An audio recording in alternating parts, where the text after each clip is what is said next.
arrangement and basically pay it off by June the 30th. So basically, if your tax is $30, you may just want to come to the office once and pay. So it's a one-time payment, but you're allowed to come in as often as you can to ensure that by June the 30th, your taxes are up to date.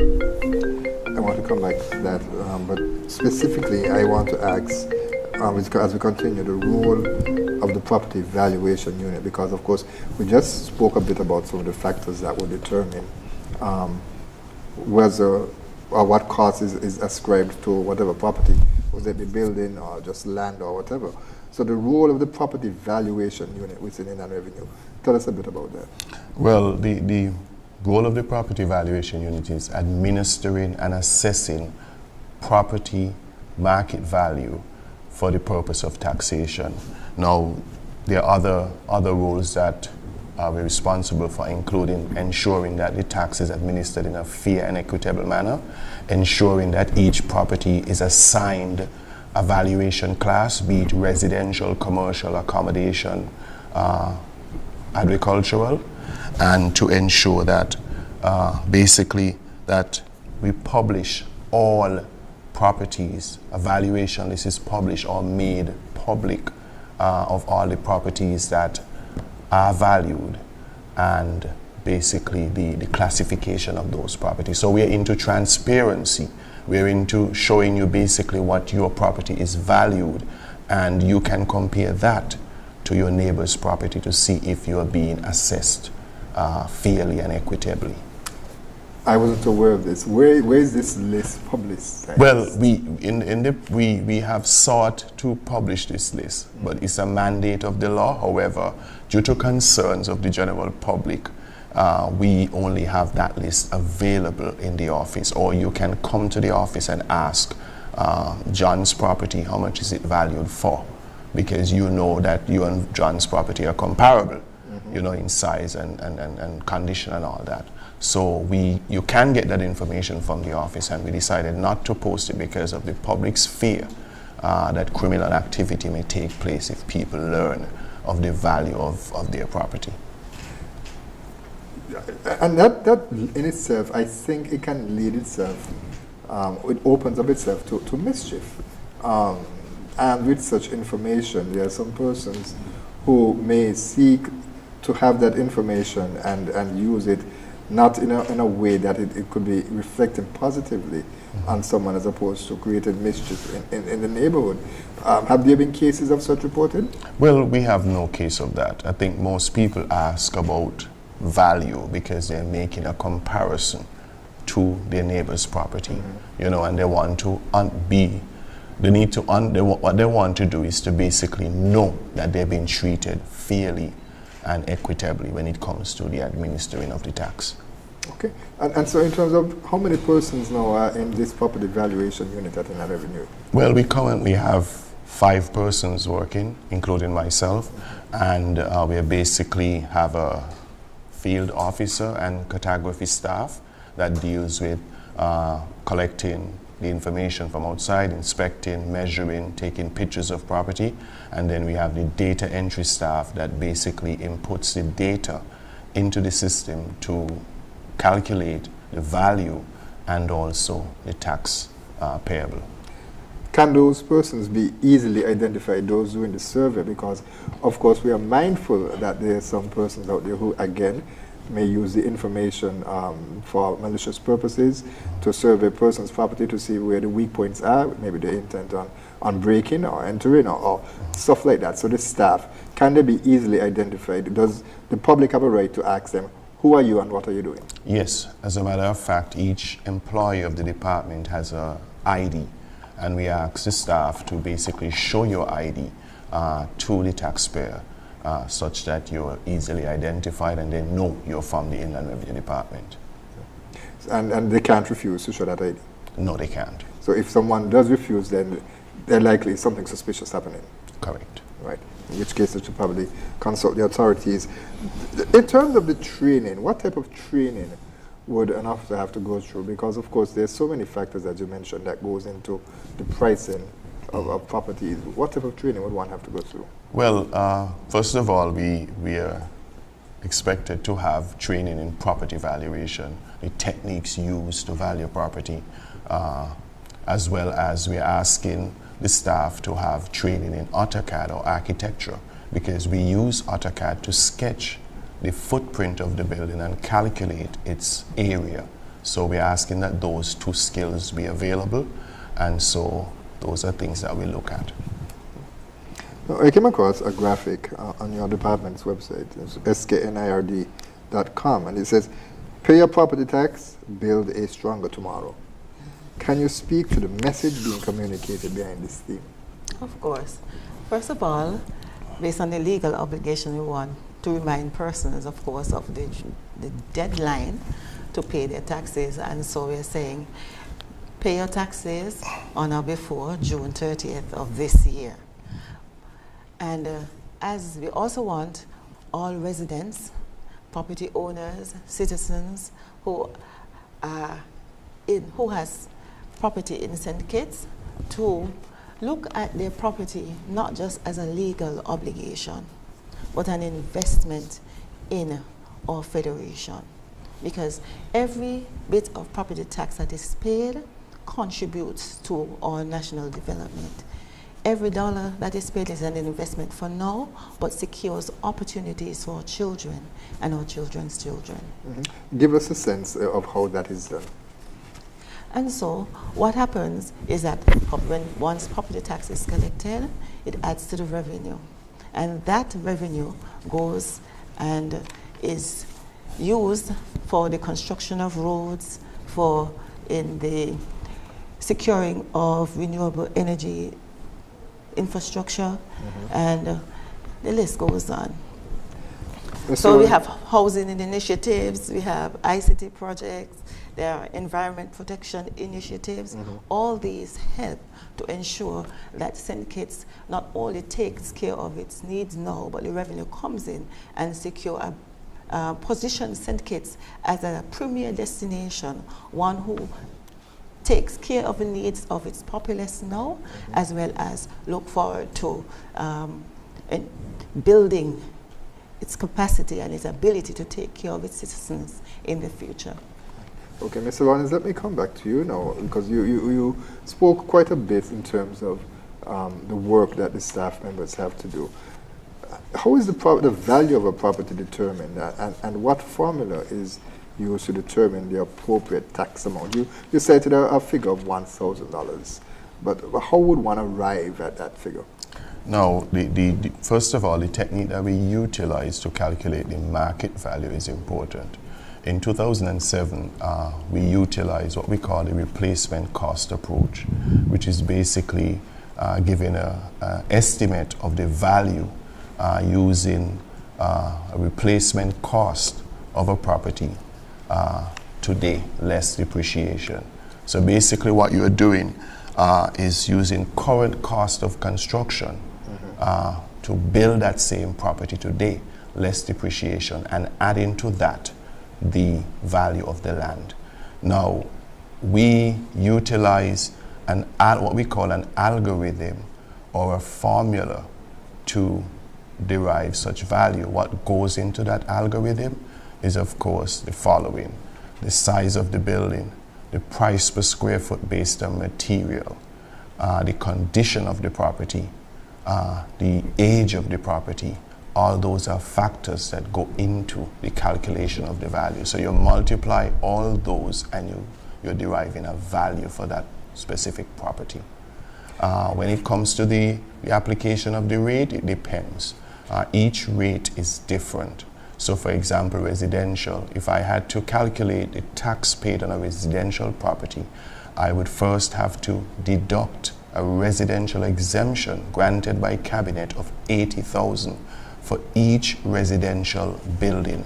And then I would multiply that taxable value by 0.2% to derive the value or the tax payable on that residential property. When it comes to commercial and accommodation, because it is thought that these are revenue generating properties. The rate, it's accommodation, you're talking like hotels? Yes.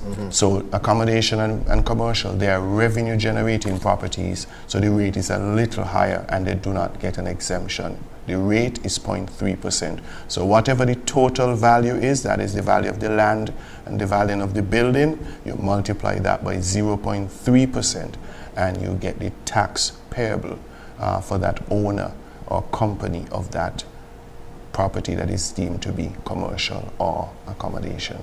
It's a tricky question and you may not have an answer for this, but in the age of Airbnbs, persons are using their homes, which their residential homes, to accommodate guests. How does that factor in, or are we not there yet? Well, we have started a project of collecting properties that are used for Airbnb. However, those same properties, because they're deemed to be residential property, the predominant use is residential property, then they're deemed to be residential, and the commercial part of it is not necessarily taken into consideration because the predominant use of that is residential. But we are collecting information as we go out as to who's using their property for Airbnb for other purposes. You also mentioned, of course, depreciation. You mentioned that's taken into account. Land does not depreciate. That is something that we were told growing up. Correct. But the buildings on the land does. Correct. So you have to find a balance between the two. Correct. In terms of working out that formula. So what we do, we have a formula to calculate the value of land. That is pretty simple. In most areas in St. Kitts, land is valued at $5 a square foot. And so you multiply this the value of the land, the market value of 5, in most cases, because Frigate Bay is a little higher, by the size of the land to get the value, and then that value is multiplied by the tax rate of 0.2% to get the tax payable on the land. When it comes to the building, that's where the depreciation factor comes in. We have a depreciation schedule as to how much depreciation is granted to each property, of course based on the age of the property, and so we utilize that when we are calculating the value, and of course the result is a tax on that. Are special considerations made for properties that are not for profit, say a health clinic, not necessarily one that is funded by government, which is a question that I actually would want to ask as well too. But before you answer that one, a private properties like a non-for-profit, a church, those type of properties, they're given special considerations when it comes to property tax. Yes, they're given special consideration. However, those properties must be owned and used strictly for the purpose of non-profit or for church-like activities. So, for example, the church in itself, full exemption because we know people are worshiping there. The cemetery is also exempt from taxation, both taxation and valuation. And also the property that is owned by the church and used by a clergy for residential purposes, they are exempt from taxation and also valuation. Do government buildings attract property tax? No. As a matter of fact, government buildings and the buildings of statutory bodies are not taxable. They are not valued. We cannot value them, and we also cannot tax them. And also government schools and even private schools, once they're owned by or leased for the purpose of education, they are not to be taxed or valued by the Inland Revenue Department. Perhaps they can give some information about the agricultural properties. When it comes to agriculture, I think for the benefit of a growth in agriculture production, properties that are deemed, whether it's by the valuation officers at Inland Revenue or the Director of Agriculture, as being used for bona fide farming, then those properties attract a rate of 0%. As in they do not pay taxes. So if you have your chicken, you go eggs, or you do meat production when it comes to that, any animal of any sort, and the agriculture director says that this is used for agricultural purposes, and the Inland Revenue can, of course, basically can say that for a fact that this is used for agricultural purposes, then there's a rate of 0%. Now, if the person lives on the farm in a residential property, that portion is not considered exempt from taxes. We would basically take out the portion of land that house sits on that is used for residential, and we would tax it. That's interesting. And a question that always pops up is how, if I were to go and to expand, as you touched on earlier, on my property, or to remove a building, demolish a building, or whatever aspect of it, how will that impact my property tax? And you hinted at it earlier. But I want us to discuss it a bit more with some other factors. But before we do that, we're going to have to take a break because we're up against the clock right now. Stay with us, viewers and listeners. We'll be right back with more In Focus. What if your child's journey to wealth could begin with a single step? Through Aspire, every young citizen aged 5 to 18 receives 1,000 EC dollars, half in savings, half invested in their future. Financial education for life.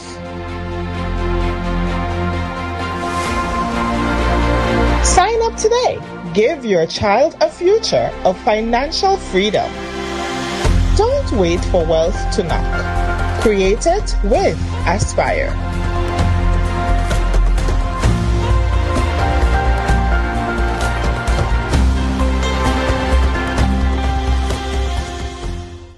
If you haven't done it as yet, please do it today.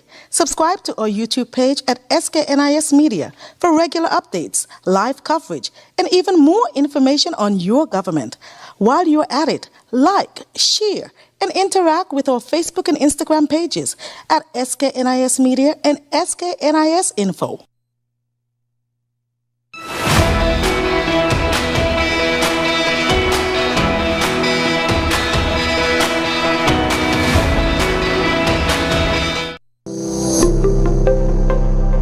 What if your child's journey to wealth could begin with a single step? Through Aspire, every young citizen aged 5 to 18 receives 1,000 EC dollars, half in savings, half invested in their future. Financial education for life.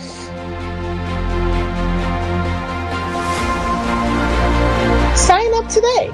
Give your child a future of financial freedom. Don't wait for wealth to knock. Create it with Aspire.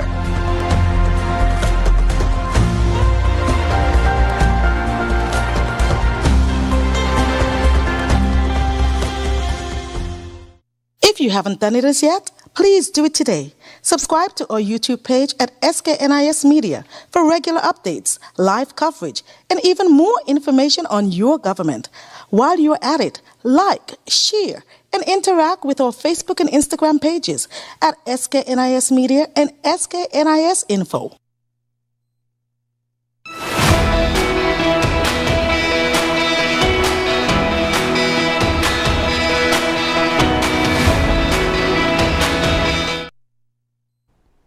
Thanks for staying with us. We continue our discussion with officials from the Inland Revenue Department, Assistant Comptroller, Mrs. Liza Mills, and Mr. Norman Rollins, who is the Chief Valuation Officer at Inland Revenue. As we touched on earlier, properties, their value can increase and decrease based on additions that are made and subtractions that are made as well. To mention that persons, they can demolish their properties or whatever. How is the department informed of changes? Is it left strictly up to the public to say, hey, I changed my property? Okay, well, the public has a right to inform the department as to any changes that are made to Do the they have property. a right or responsibility? A responsibility, Okay. sorry. A responsibility to inform the department of any changes, additions, or alterations to their property.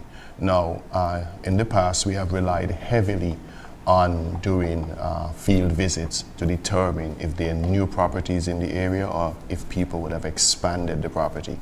But what we have done as of probably like 10 years now is that we have received a list of properties that have, or plans that have been approved by physical planning as an indication that there is intention to build, and also the field report from the inspectors to basically say what is the status of the property.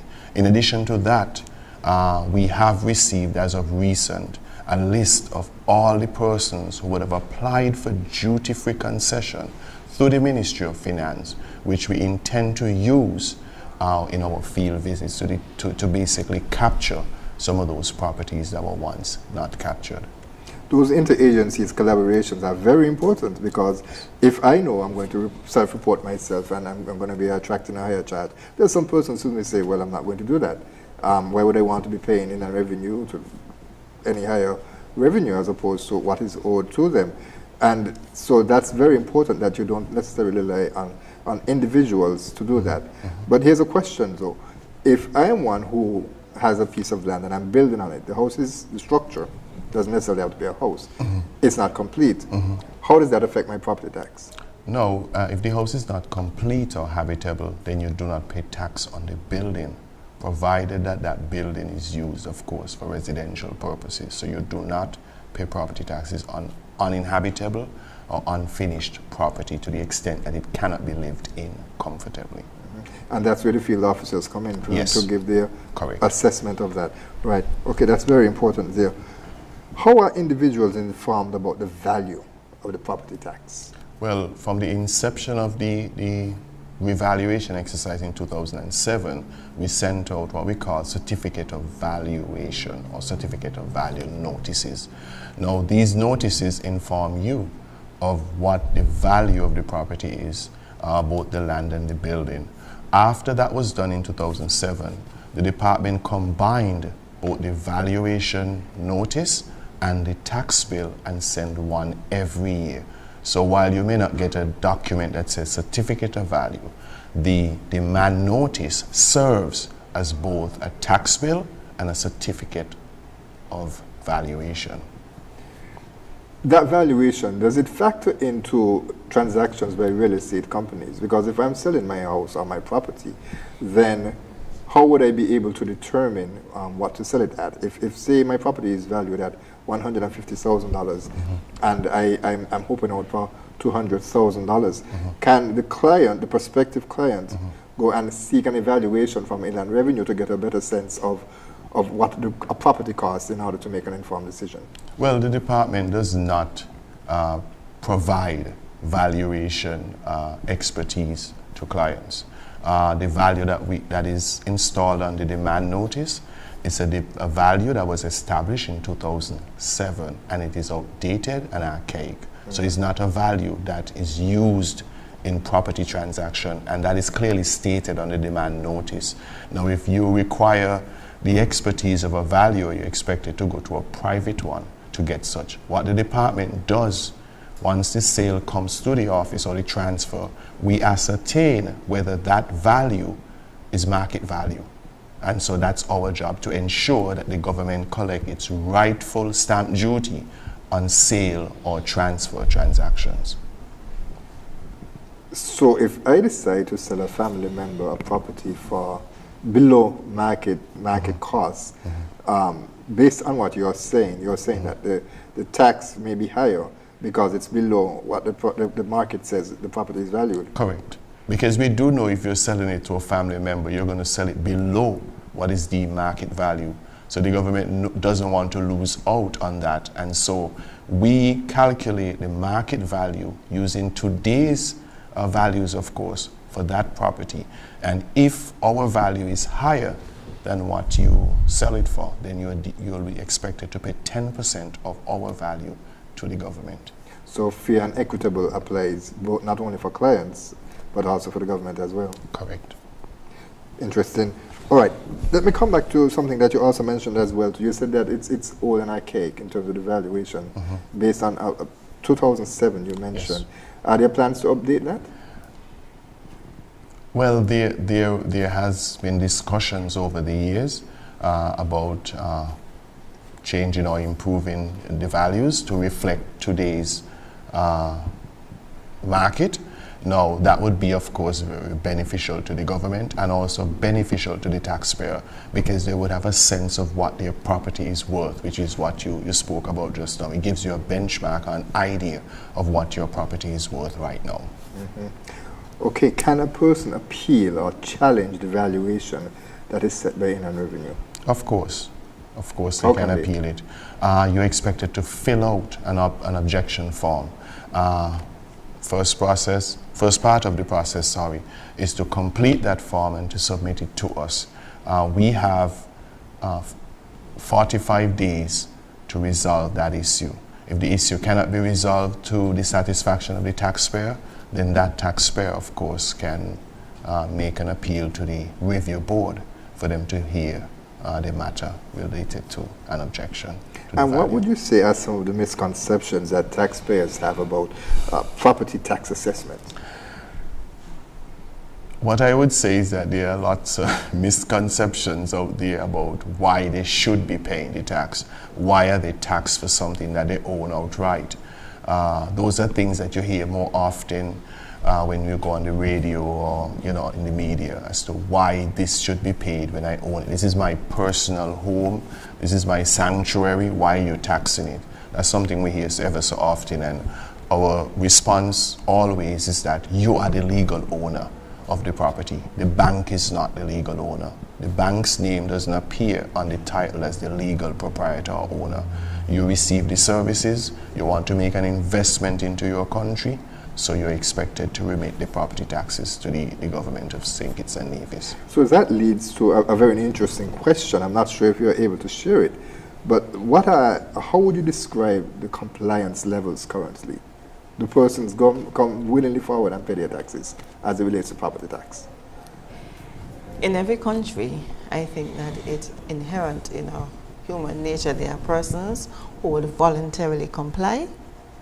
There are persons who would need encouragement, hence why the law incorporates some penalties and some enforcement action for those ones who would not readily pay their taxes on time. Such is the case in St. Kitts. We have persons who voluntarily comply, and I want to, at this point in time, thank all those taxpayers who continually contribute and pay their tax obligation as far as property tax is concerned every year, and this year is no exception. This year we're encouraging all our taxpayers to pay their property tax. Now, they may do so via several means, of course. We have quick pay, of course. Quick pay facilitates the payment where the taxpayer to go to our website and just type in www.skniid.com. That's our website, and then just quick pay, and then they are able to put in their property ID and pay easily. And with quick pay, you don't have to register. You don't have to have an account there. No, you can just go on and just do it. Right. Mm-hmm. So individuals need not necessarily have an account. Persons can, and we're encouraging individuals, in light of the fact that Inland Revenue is transitioning to a new system. Those persons who would have paid already, we are still encouraging those persons who would have normally paid and have not paid as yet to use our quick pay services. All right. So that's one means whereby we're encouraging individuals to pay their property tax. And what are the other ways? Of course, individuals can feel free to come into the Inland Revenue Department. That's one way. We're open, we accept cash or legal tender. By the way, we do not refuse any funds. And we also have SMARTS. Persons can register on the SMARTS platform and pay there, as well as pay via the National Bank's payment portal, and also via I think those are the main needs. National Bank's payment portal, SMARTS, quick pay in particular, we're encouraging individuals, if you have not paid and you recognize that persons, you have not paid as yet, you can come into the department, pay as you would have normally, use your property tax information from that you would have received on your 2025 demand notice and come. Persons at this point in time, we're encouraging individuals as well to come to the department. If you have not received your demand notice as yet, come to the department. We'll be more than happy to allow persons to do that. But what is important to us, there are lots, as you asked a question in relation to compliance, there are quite a few persons who have or struggle with paying. That's a fact. There are quite a few persons, and when I would have attended some town hall meetings recently, one person would have said to me, Eliza, even my next door neighbor, I know for a fact that that particular person is not paying. So there is an appeal from the department to encourage individuals, owners, to see the relevance of paying their property tax, because St. Kitts is fortunate in light of the fact that we do not have a personal income tax. But the property tax is one means whereby individuals over a large, because we have quite a number of persons who own property. I think it's our largest taxpayer base. These individuals can contribute to nation building. And so the appeal really is to, you do not have, as Mr. Rollins would have said before, you do not have to wait until the end, which is June 30th, but you can come in and make a payment arrangement. We have collection officers who are positioned to look at your situation. And so we're not saying to you, okay, we want you to pay X and Z. We look at the individual's ability to pay. And the onus is on the taxpayer, we're saying, to tell us your financial position, so that we can better serve you. So Inland Revenue, despite the fact that the law says pay, there are measures that are put in place that will allow individuals to pay based on their means, notwithstanding the fact that there is a value. Penalties for persons who don't pay, they're not compliant? For persons who need a little encouragement, of course, there is a late payment penalty of 10%. Interest accrues every month at a rate of 1%. So imagine if I do not pay this year, 1% goes on in January, 1% goes on in February, 1% goes on in, so it accumulates over time. Let's use the numbers the random number that Mr. Rollins threw out. Let's say $1,000. That's $100, 10%. $100 is 10%. Yes. So it goes, it adds up over time. Now, there have been instances that persons want to sell their property, and they would not have paid or would have been careless in relation to their property tax obligation. They come to the Inland Revenue, and despite the reminders that Inland Revenue send, the reminder notices, the appeals that come to the various collection officers, they sometimes still expect that Inland Revenue will be lenient and not collect the tax. All right, so this, we're saying, if you do that, you are not contributing to nation building. And it means that, something else would have to be sacrificed. And so, again, the appeal is all property owners use the means that are available. Inland Revenue, since its SKNIS introduction, has employed several means to get in touch with our taxpayers. So we now contact taxpayers via email, which is something that we would not have done before en masse. We remind individuals of the upcoming notices, as well as we are positioning ourselves to say, regardless of what time of day it is, you can reach out to the Inland Revenue Department, because apart from our physical presence during the 8 to 4 period, we do have a tax assistant, and that tax assistant is called Keisha, is a chatbot. So you can go to Inland Revenue's website, type www.sknird and interact with Keisha should you need any information in relation to property tax or any other tax type. I want to touch on the smarts in just a bit, but there's something that I wanted to ask in terms of the trends. What trends are we seeing in terms of payments to Inland Revenue and the compliance as it relates to property taxes? Are persons becoming more compliant? Because, of course, you would see that the economy, as it expands, that there are additional buildings that go down. So have we seen increases in terms of persons being compliant? Even though the numbers are going up, is it going the other way? What are the trends? As far as inland revenue is concerned, I don't think I can speak intelligently at this point in time in terms of our numbers, right?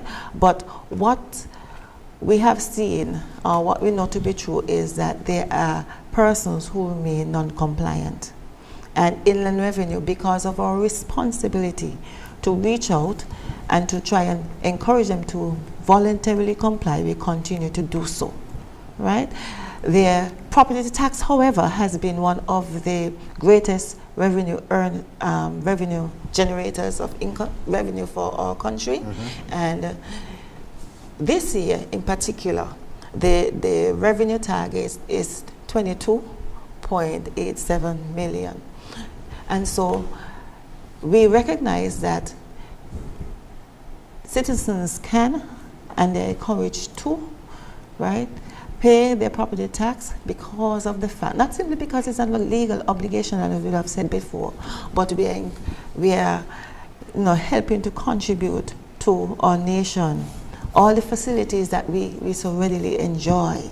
We enjoy the roads, we enjoy the infrastructure, we boast about St. Kitts being a wonderful place to be. And of course, when our regional counterparts or come to St. Kitts, we say, well, they enjoy St. Kitts, all right? And we are in a privileged position because not only are we serving our populace here, but the product, there is benefit because individuals, we have a tourism product that is second to none. I have not heard in any conversation, and especially as it relates to our social, as St. Kitts become more, the product is advertised and marketed, you recognize that St. Kitts is a premier destination, and that is primarily because of the contributions, the individual contributions that our property owners and other tax revenue owners, they lend to the pot. Right. All right, let me follow up on something you said. Yes. You said the target is 22.8 million. Is that higher or lower than last year? And what influences that target goal? It is slightly higher than last year. Which was, do you remember the number? If you don't have the number, yes, don't guess. No, right, but it's higher. Yes, it's higher than last year. And of course, I cannot speak to what would influence the increased target intelligently. However, what I do know is that Inland Revenue we are expecting to collect, or via our education programs, to collect revenues from those persons who have not paid. And so for the first time, we are sending emails, we are encouraging individuals on a monthly basis, so much so that individuals are saying, but these emails are coming, regularly.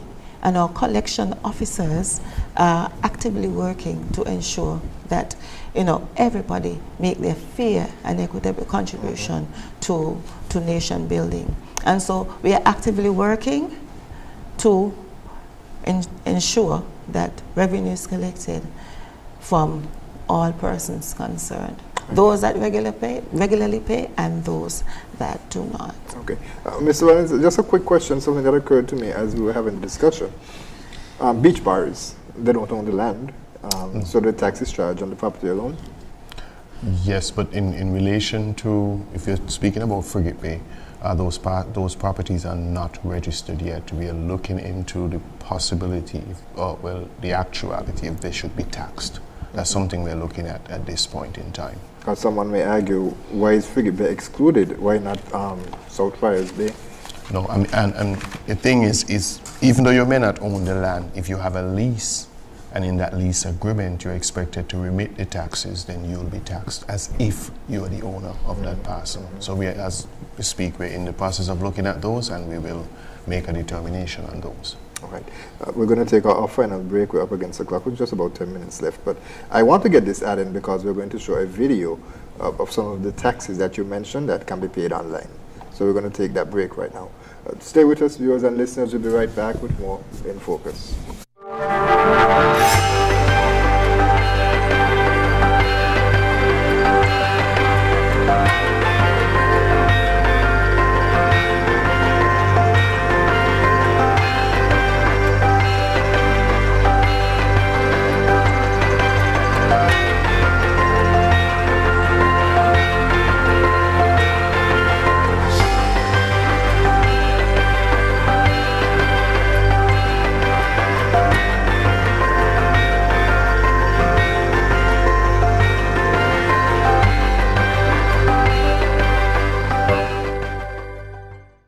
If you haven't done it as yet, please do it today. Subscribe to our YouTube page at SKNIS Media for regular updates, live coverage, and even more information on your government. While you're at it, like, share, and interact with our Facebook and Instagram pages at SKNIS Media and SKNIS Info.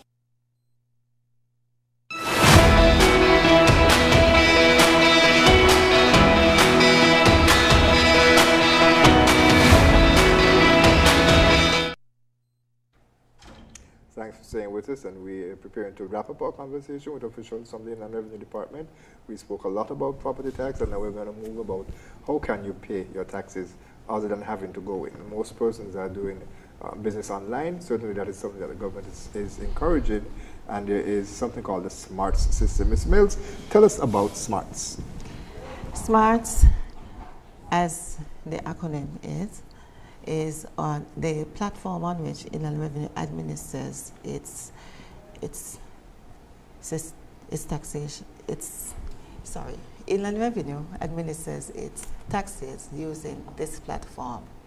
It stands for Sustainable Modernized Administration Tax Revenue System.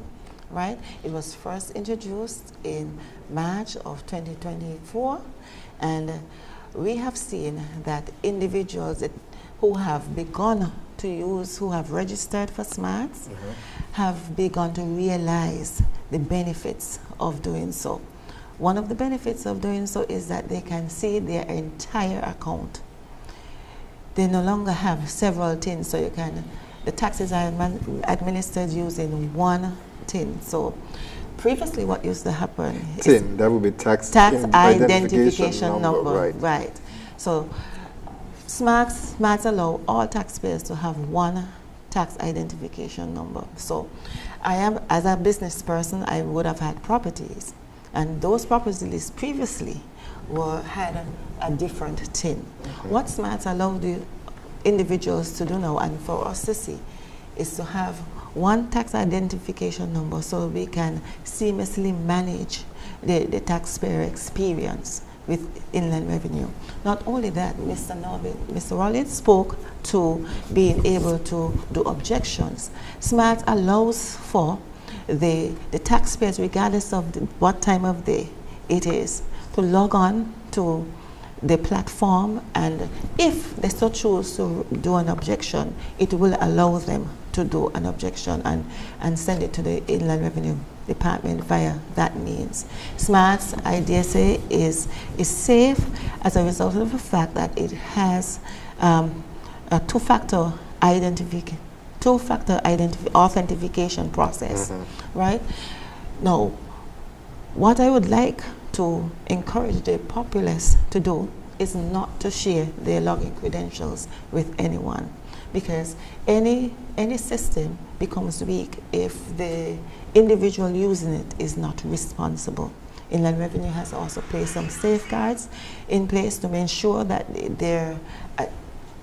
it cannot be easily hacked, and so we have done all the work based on what our mandate is to ensure that the information is kept safe. And so right away as well, taxpayers generally, sometimes in the past we would have had requests for proof of address. One benefit is that the taxpayers can now go on and use information readily available, official documents readily available in SMARTS to provide that proof of address other than coming to the Inland Revenue Department. So that you can use that to service a bank or whatever. Absolutely. Okay, that's interesting. How many persons, well, It's, again, a general question that you may not be able to answer, but how many persons are taxpayers in this country, and how many of them are, what percentage would you say are registered for SMARTS? What I would like to say to that is, I will generalize. From since the inception of SMARTS, our taxpayers have been encouraged to file online, right? And we started with our business taxpayers. And what we have seen is that they have begun to file online regularly, and they're enjoying the experience, right? So most of our taxpayers that are non-property owners have now registered on SMARTS. Now, with respect to property owners, however, this year is the first year, as a matter of this, in June, in the month of June, this is the first time we are actively administering property tax via the SMARTS. And so this, what we started with, issuing the demand notice on via SMARTS. Inland Revenue will roll out other aspects of the program, but this is where we are at the moment. And so persons, once registered for SMARTS, could go in and see their demand notice. What we are encouraging individuals again to do, if you have not yet received your 2026 demand notice, you are encouraged to come to the Inland Revenue Department, register for SMARTS, and you can do so by logging on to our website. Let me just stop it. There's a graphic that we have that, right, that we can have. Okay, wonderful. Right, go ahead, you can go ahead. So you can register for SMARTS by going on to www.skniid.com, click SMARTS, then you proceed to log in. All right, then you click create an account, all right, for first-time users. Now everybody who has not had an account prior to 2024, where this is, you must go in as a first-time user. Then you enter your email address, and then your password. As the steps would have indicated, and persons are seeing them on the screen, these are the steps that you should take if you are registering your property. Now, equally important, this step allows individuals the access to the My Government portal, because My Government portal is just a gateway, right? To get to your Inland Revenue account, one needs, there are some additional steps where individual has to activate their account, right? We have that graphic as well to activate. Right. Right, so individuals are expected to activate their account first by securing the information from Inland Revenue, the authorized activation code, and then the system is quite user-friendly. It prompts you to go through each and every step. Notwithstanding this information that you're seeing on screen, we have also Keisha, which is the chatbot, right, who could also guide you in the absence of the instructions there. Right. Just to add to what Ms. Middleton said, the last time we checked the property tax roll, it was over 26,000. That doesn't mean that there are 26,000 properties. It means that there are 26,000 tax obligations. So there are 26,000. You expect 26,000 demand notices to go out and so forth. And I say not 26,000 properties, because timeshare, each owner of a timeshare is taxed, but it's one property, but they own it for a specific period of time. So we have over 26,000 property tax obligation or demand notices that are sent out. Unfortunately, we are out of time for the program. I would just ask one final question in terms of SMARTS. Is it in Nevis yet? And if not, when will it be introduced? Do you have a timeline? SMARTS, as we operate one Inland Revenue Department. We are federal, so SMARTS, of course, was rolled out in Nevis the same time. So all the other tax types, with the exception of the Property property tax. tax, has been rolled out. Right. Now, Nevis has taken a decision to, because they are undergoing some other program as well. I think they're doing a mass They're doing a valuation. revaluation They're doing the exercise. revaluation exercise. And so a decision has been taken to delay Right. the introduction of the, Property or the tax. requirement for taxpayers to pay via smarts. But yes, we know that there's a tentative schedule, but Nevis will communicate when it's time. We'll have to leave it right there. We're out of time. Eliza Mills, Yes. Assistant Comptroller of Inland Revenue, Northern Rollins, who is the Chief Valuation Officer. Thank you so much for being with us for this edition of In Focus. Thanks. We'd like to thank you, viewers and listeners, for joining us for this edition. We trust that you will join us next week at the same place at the same time for another discussion. We'll be joined by the Deputy Governor of the Eastern Caribbean Central Bank, and she'll be speaking about the 50th anniversary of the PEG. What is the PEG? Go and look that up or join us next week. Until then, I'm Ian Richards. Remember, at In Focus, we discuss your government, your business. Join us every Wednesday for In Focus, a weekly talk show produced by the St. Kitts Nevis Information Service, where we provide exclusives with key persons within the government and discuss pertinent, relevant, and interesting matters that affect us all. Tune in every Wednesday, live on ZIZ Radio and streamed live on Facebook at SKNIS Media and ZIZ Online. In Focus, your government, your business.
For generations, the people of St. Kitts and Nevis have relied heavily on imported food to feed our nation. Every year, millions of dollars leave our shores to purchase items that in many cases can and should be grown right here at home. In fact, the Federation's food import bill has climbed to over $200 million annually, highlighting both the challenge and the opportunity that lies before us. But today, just outside the community of Newton Ground, a quiet transformation is taking place. A transformation that has the potential to change how food is produced in St. Kitts and Nevis for years to come. This is the Greenhouse Village Initiative.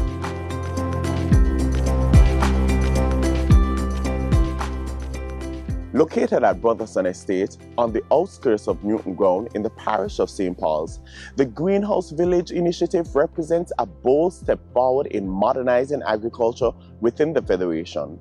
The project forms part of the government's broader effort to strengthen food security, support local farmers, and reduce the nation's dependence on imported crops. Official work on the Greenhouse Village began in December of 2024, marking the start of a new chapter in the development of climate-smart agriculture in St. Kitts and Nevis. Now let's take it back a bit. In the early 2000s, approximately 40 greenhouses were constructed across various farms throughout St. Kitts. While these structures initially helped boost production, many were later damaged by storms, hurricanes, or fell into disrepair over time. The scattered nature of these facilities also made it difficult to effectively coordinate crop production and provide consistent technical support. As such, the Greenhouse Village Initiative was therefore designed to address these challenges by bringing greenhouse farming into one centralized location where production can be managed more efficiently and farmers can benefit from shared infrastructure and support. The first phase of the project, which is ongoing, includes the construction of 24 greenhouses, each measuring 30 feet by 100 feet, providing approximately 3,000 square feet of growing space per structure.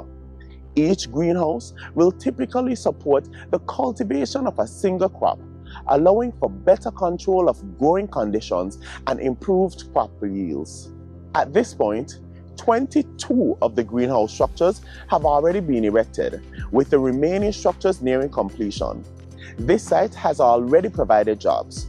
Close to 20 workers on site daily, steadily working to bring the project to life. Beyond simply building greenhouses, the project will employ modern, climate-smart agricultural technologies that the Ministry of Agriculture has been testing, investing, and recommending over the years as a means of improving productivity and sustainability. Each structure will be equipped with systems that support efficient water and nutrient management. While the initial phase focuses on the construction of the greenhouse structure themselves, the second phase will include the installation of plastic greenhouse coverings, irrigation infrastructure, and storage facilities, allowing farmers to properly store harvested produce before it is distributed to markets. Together, these developments will transform the site into a fully functioning agricultural production hub. Rainwater harvested from the greenhouse roofs will also be collected through gutter systems and stored in tanks, helping to conserve water resources. Advanced irrigation systems will allow nutrients to be delivered directly to crops through irrigation lines, and sensors will also be installed to monitor key environmental factors such as soil moisture, temperature, humidity, and light levels, giving farmers valuable data to optimize crop production. The Greenhouse Village will focus on the cultivation of priority crops that are currently being imported in significant quantities. These include sweet peppers, tomatoes, and lettuce and others. Sweet peppers in particular have been identified as a major target crop. Every year, over 500,000 pounds of peppers are imported into St. Kitts and Nevis, making them the second highest contributor to the food import bill within the crop category. By increasing domestic production of these crops, the Greenhouse Village Initiative aims to keep more of the country's food spending within the local economy. Once completed, The greenhouses will be made available to farmers through a lease system administered by the Ministry of Agriculture. Interested farmers will be able to apply to lease a greenhouse and begin cultivating crops within the village. To ensure success, the Ministry of Agriculture will also provide training and technical support for participants. These training programs will focus on modern greenhouse farming techniques and will specifically encourage participation from young farmers and women in agriculture, helping to expand opportunities within the sector. Produce grown at the greenhouse village will feed into the Ministry of Agriculture's existing marketing unit, which coordinates the distribution of locally grown crops. Through this system, crops harvested by farmers can be collected and supplied to supermarkets and other buyers across the Federation. This market-led approach ensures that farmers are producing crops that are in demand while strengthening the country's local food supply chain. The Greenhouse Village Initiative is part of a national strategy aimed at transforming agriculture, strengthening climate resilience, and reducing dependence on imported food. By providing modern infrastructure, technical support, and opportunities for farmers, the initiative seeks to increase local production, improve farmer incomes, and keep more of the nation's food spending within the local economy. From this location at Brotherson Estate, the Greenhouse Village Initiative stands as a symbol of the Federation's commitment to innovation in agriculture, a place where technology meets tradition, where farmers are empowered with new opportunities, and where the future of food production in St. Kitts and Nevis is steadily taking root.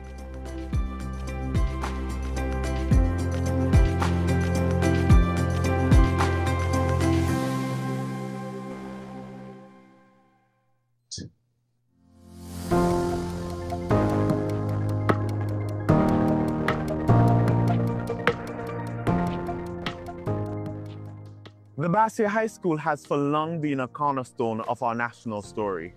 For decades, it stood as a beacon of opportunity and excellence in education, a place where young minds were shaped, lifelong friendships were formed, and generations of Kittitians and Nevisians were prepared to go out into the world and make their mark. From its classrooms came teachers, doctors, entrepreneurs, public servants, artists, athletes, even politicians and prime ministers who have contributed to building this nation and representing it proudly across the globe. Undeniably so, this school was a symbol of the belief that education is a pathway to progress. But over time, that beacon was dimmed due to political mischievousness. Following that, between 2015 and 2022, all we saw were delays, dark clouds of uncertainty, and avoidable missteps that left the once proud BHS without a stable home. Plans were announced and re-announced. Expectations were raised and then disappointed. And what should have been a straightforward national priority became entangled in indecision, controversy, and unfulfilled commitments. The result was painful for many. A school that once stood proudly at the heart of Bassier was left in a state that fell far short of the standards our students and teachers deserved. For many citizens, the promise of a new Bassier High School began to feel like something that might never truly happen. But that story began changing from 2022 onward. Under the leadership of Prime Minister, the Honorable Dr. Terence Drew, Minister of Education, Honorable Dr. Jeffrey Hanley, and the St. Kitts Nevis Labour Party-led government, the long-standing promise of a new Bassier High School is no longer confined to speeches or plans on paper. It is now a project in full motion, fully designed, fully mobilized, and under active construction, moving step by step toward delivery of a modern educational institution worthy of the proud legacy of the Bassier High School and the bright future of the students who will walk its halls for generations to come.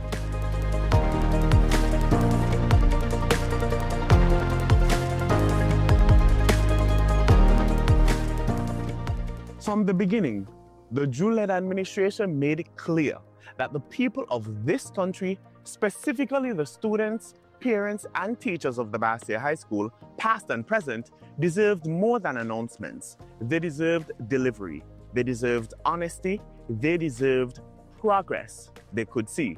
That is why this government took a clear decision that the Basia High School will be rebuilt on its original historic site on Victoria Road, restoring the school to a place where its legacy was built and where its future would now rise.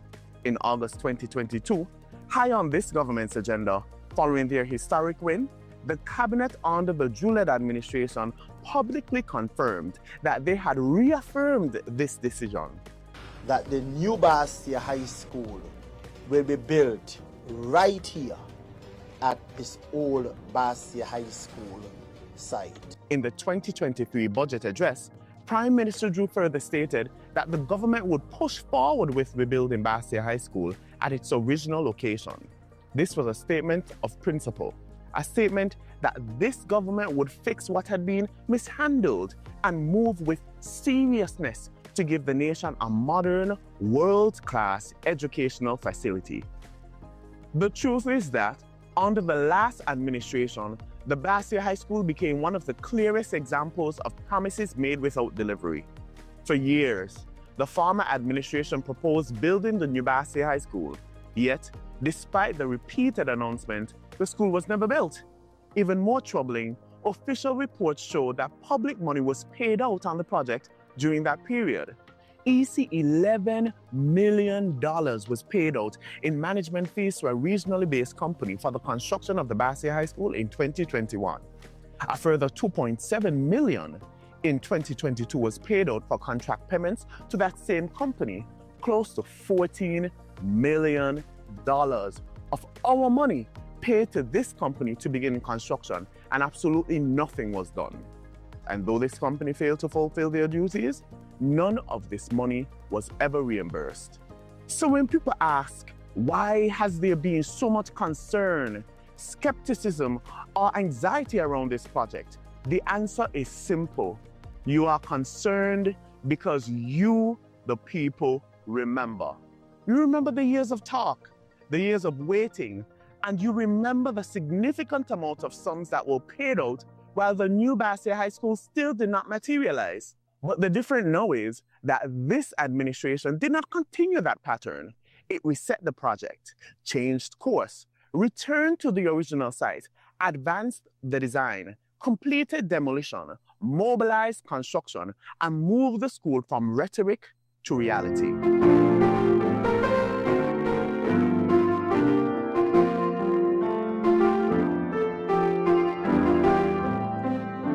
And what is all this for? It really comes down to what is just and what is right, and what you truly deserve as a people. A modern, new Basia High School featuring dozens of classrooms, music rooms, science labs, computer labs, a large auditorium, sporting facilities, accessibility features, and climate-smart design elements. The Legacy School, as it is popularly coined by Education Minister Hanley, will also include a 400-meter track. This massive undertaking is about restoring confidence in public education and creating a learning environment that reflects the hopes we have for our young people. And it is about showing that governments can still make a commitment, pursue it seriously, and above all else, deliver it. So where exactly are we now? As I said, under this SKNLP-led government, the project has moved beyond promise and into execution. The demolition of the old structures of the Basia High School on Victoria Road began in December 2023. In 2024, the government confirmed that demolition works had started, site mapping had begun, and draft conceptual designs were underway. By March 2025, Minister Dr. Jeffrey Hanley announced that construction would begin in the coming weeks. Then in June 2025, the government confirmed that construction had officially commenced with large-scale excavation work underway on site.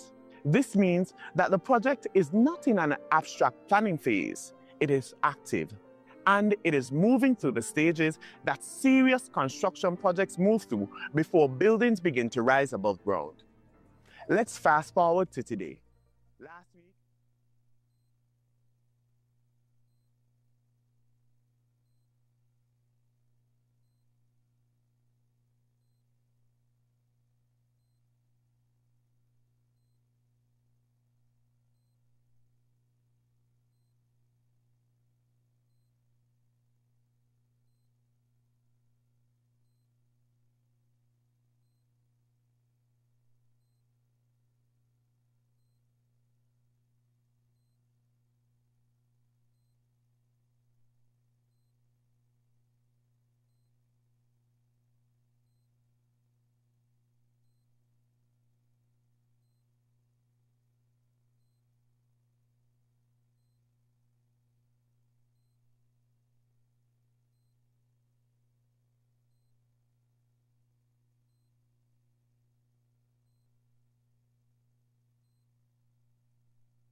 Good morning, everyone. The prayer will be delivered by Captain Sudnil Kapil of the Salvation Army, Chairman of the St. Kitts Christian Council.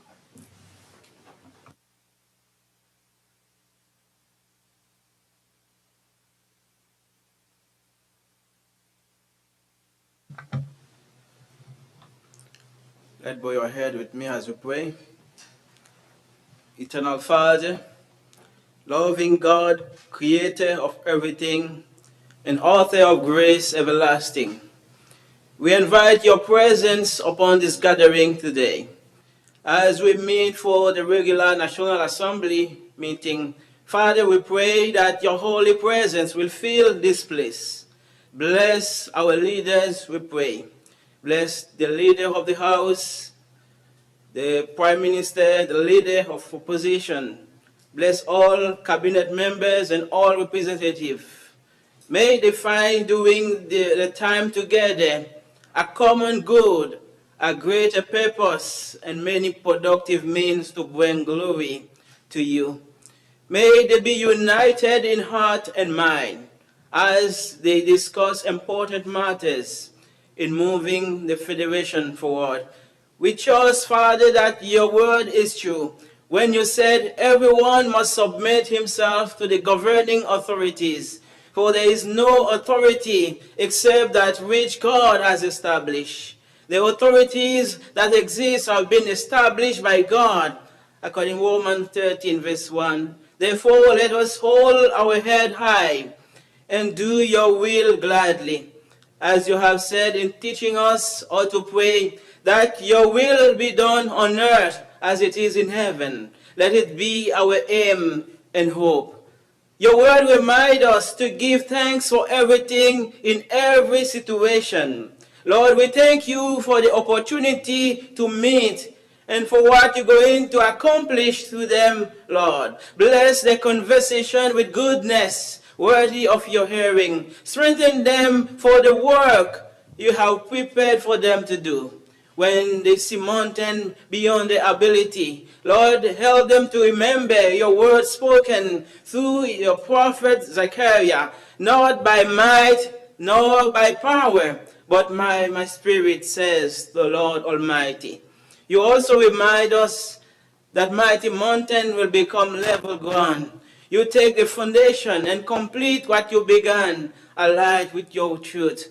You remind us not to despise the day of small beginnings, as you are the same God who can part any sea, still any storm, and multiply what little can we supply. We give thanks for the calling upon the lives of these men and women. We thank you, Father, for using them for your glory. So may each of them welcome the task that you give and doing it in your strength and with all gladness. You are God, your Lord, and we thank you for remembering this nation and for preserving our freedom to seek you in life and in prayer. Father, we humbly seek your divine wisdom for our leaders. Grant them clarity in decision-making, strength in adversity, and compassion for those they serve. May they be guided by your light, discerning truth from falsehood, and leading with integrity and grace. Empower them to inspire unity and foster peace, that they may fulfill their roles with courage and humility. Dear God, once again, I pray that you bless this proceeding and keep us. Lord, make your face shine upon us and be gracious unto us. Amen. In the mighty name of Jesus, we pray. May God bless you. Thank you, Captain Carpel. You may be seated.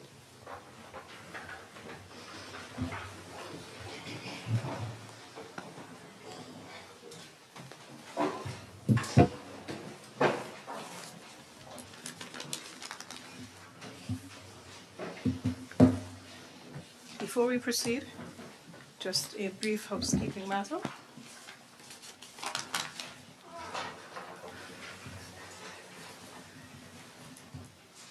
The Office of the Speaker wishes to extend its apologies to the members, as well as the listening and viewing audience for the delayed start of today's sitting. The delay was due to some technical difficulties. However, those issues have now been resolved and we are in a position to proceed. Thank you kindly for your patience. Madam Clerk. Confirmation of minutes. Honorable members, minutes for 3 sittings were circulated with your dispatched packages. I now open the floor for any amendment prior to the motion for confirmation. Are there any, just a moment. Are there any amendments for the minutes dated 31st March 2026? Amendments for minutes dated 30th April 2026. Minutes dated 11th June 2026. Very well, may I have the motion? Madam Speaker, with your leave, I rise to move a motion that the minutes for Tuesday, March 31st, 2026, for Thursday, April 30th, 2026, and for Thursday, June 11th, 2026 be confirmed. Is there a seconder? I recognize the Honourable Member for St. Christopher 1. I rise, Madam Speaker, to second that motion. The question is that the minutes dated 31st March 2026, 30th April 2026, 11th June 2026 be now confirmed as circulated. Those in favour? Those against? The ayes have it. The minutes have been confirmed forthwith. Next item. Messages from the Governor General. There are no messages. Announcements by the Speaker. Briefly, my office is in receipt of notices of absence from the member for St. Christopher 5, the member for St. Christopher 6, and the member from St. Christopher 8. Said members will be absent from today's proceedings. That is the extent of the notices for today. Presentation of papers and of reports from committees. I recognize the Honourable Senator, Dr. Clark. Madam Speaker, with your leave, I would like to lay before this Honourable House the report entitled the St. Christopher National Physical Development Plan 2023 Update, Vision 2040 towards a Sustainable Island State.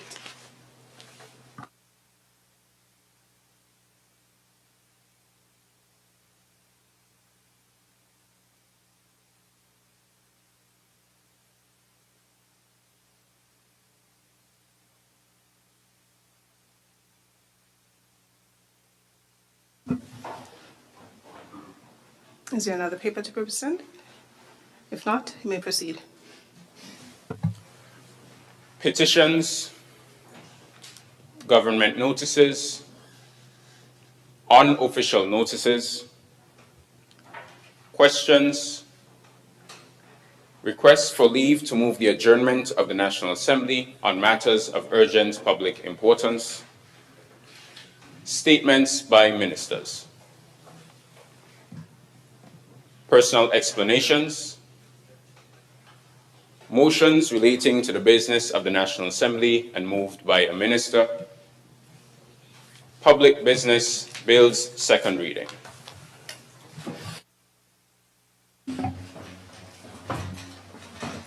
I recognize the Honourable Member for St. Christopher 3. Madam Speaker, with your leave, I rise to have read for a second time in this Honourable House the bill entitled Financial Services Regulatory Commission Amendment Bill 2026, and therefore lead the debate on the bill as well. Madam Speaker, Today in Parliament, we will be debating a suite of financial related bills, of which the first is the Financial Services Regulatory Commission Amendment Bill. What this bill does is it gives us an opportunity to explain to the good people of St. Kitts and Nevis why these amendments matter that we're bringing to this Honorable House. Sometimes when we hear phrases like FATF or CFATF, anti-money laundering, terrorist financing, proliferation financing, beneficial ownership, and administrative penalties, they can sound distant from the everyday life of our people, Madam Speaker. They can sound like words for maybe bankers and lawyers, you know, regulators, international meetings, or international financial institutions. But in truth, Madam Speaker, these matter. And these matters affect jobs, they affect banking services, they affect business confidence, they affect investment and appetite to invest. It can affect government revenue, and importantly, it can affect the good name of a country. Now, the Financial Action Task Force, known as FATF, sets the international standards that countries are expected to meet in the fight against money laundering, terrorist financing, and the financing of, for instance, weapons of mass destruction. Now, in our region, in the Caribbean region, it is the Caribbean Financial Action Task Force, which is known as CFATF. They assess how countries are doing. And St. Kitts and Nevis was assessed through the 4th round mutual evaluation process. And that process identified areas where our laws and our systems needed strengthening. The work before this Honorable House is part of the national response to this. Madam Speaker, let me put this in simple terms. Criminals, terrorists, and those who support dangerous weapons do not always move money in obvious ways. They may hide behind companies, they may use professional services, they may seek weak points in small jurisdictions that might be limited in capacity. They may try to move money through gaming businesses or through virtual assets or other regulated sectors. If our laws, Madam Speaker, do not give regulators the power to ask the right questions, if our laws don't give our regulators the ability to obtain the right information and also act quickly when rules are broken, then the whole country, our whole financial system could be exposed. So compliance with these standards is therefore about protecting our people, protecting our country, protecting our reputation. It is about protecting the ability of our citizens to send and receive funds. Because if we do not safeguard our financial system, then there can be the potential of the difficulty in simply sending money or receiving money. So it is about protecting businesses that rely on banks, payment services, corresponding banking relationships, and overseas partners. It is about, as I mentioned, protecting our reputation as a serious country that welcomes legitimate business and rejects dirty money. So this is about protecting and safeguarding the interests of the people of our Federation of St. Christopher and Nevis. Now, our country has been working to address deficiencies identified in the 2021 Mutual Evaluation Report. It also records that failure to address these deficiencies can expose the Federation to adverse assessments, to increased scrutiny from corresponding banking partners, reputational risk, and undoubtedly economic consequences. And so these are real concerns, Madam Speaker. They touch the lives of our people. Some may not see it directly, but it will affect us indirectly as well. Now, this particular bill before us, which is the Financial Services Regulatory Commission Amendment Bill, which is the FSRC Amendment Bill, is the first one we're looking at in a suite of legislation necessary in our attempt to safeguard the interests of our financial services sector in our federation. This commission, the FSRC, is one of the key guardians of the integrity of our financial services sector. When a regulated business, for instance, Madam Speaker, fails to meet its obligations, the commission, which is responsible for the regulation of the sector, must have clear powers to be able to respond. A regulator that can only warn or wait too long is like a traffic officer with a whistle and no ticket book. It's like a guard dog without teeth. Could bark all his wants if it can't bite. Has no function. The law must give the regulator practical tools to be able to enforce the law. So the bill does two main things. First, it updates the interpretation section of the Financial Services Regulatory Commission Act. It adds a definition for the Anti-Proliferation Financing of Weapons of Mass Destruction Act. It also defines regulated business in a wider and clearer way. In plain language or in ordinary language, this really helps to make sure that businesses under the supervision of the Commission are captured properly by the law. That the law doesn't create any loopholes. It connects the financial services framework with the wider framework against financial crime. The second thing, Madam Speaker, that this bill attempts to do is strengthen Section 40 of the Act.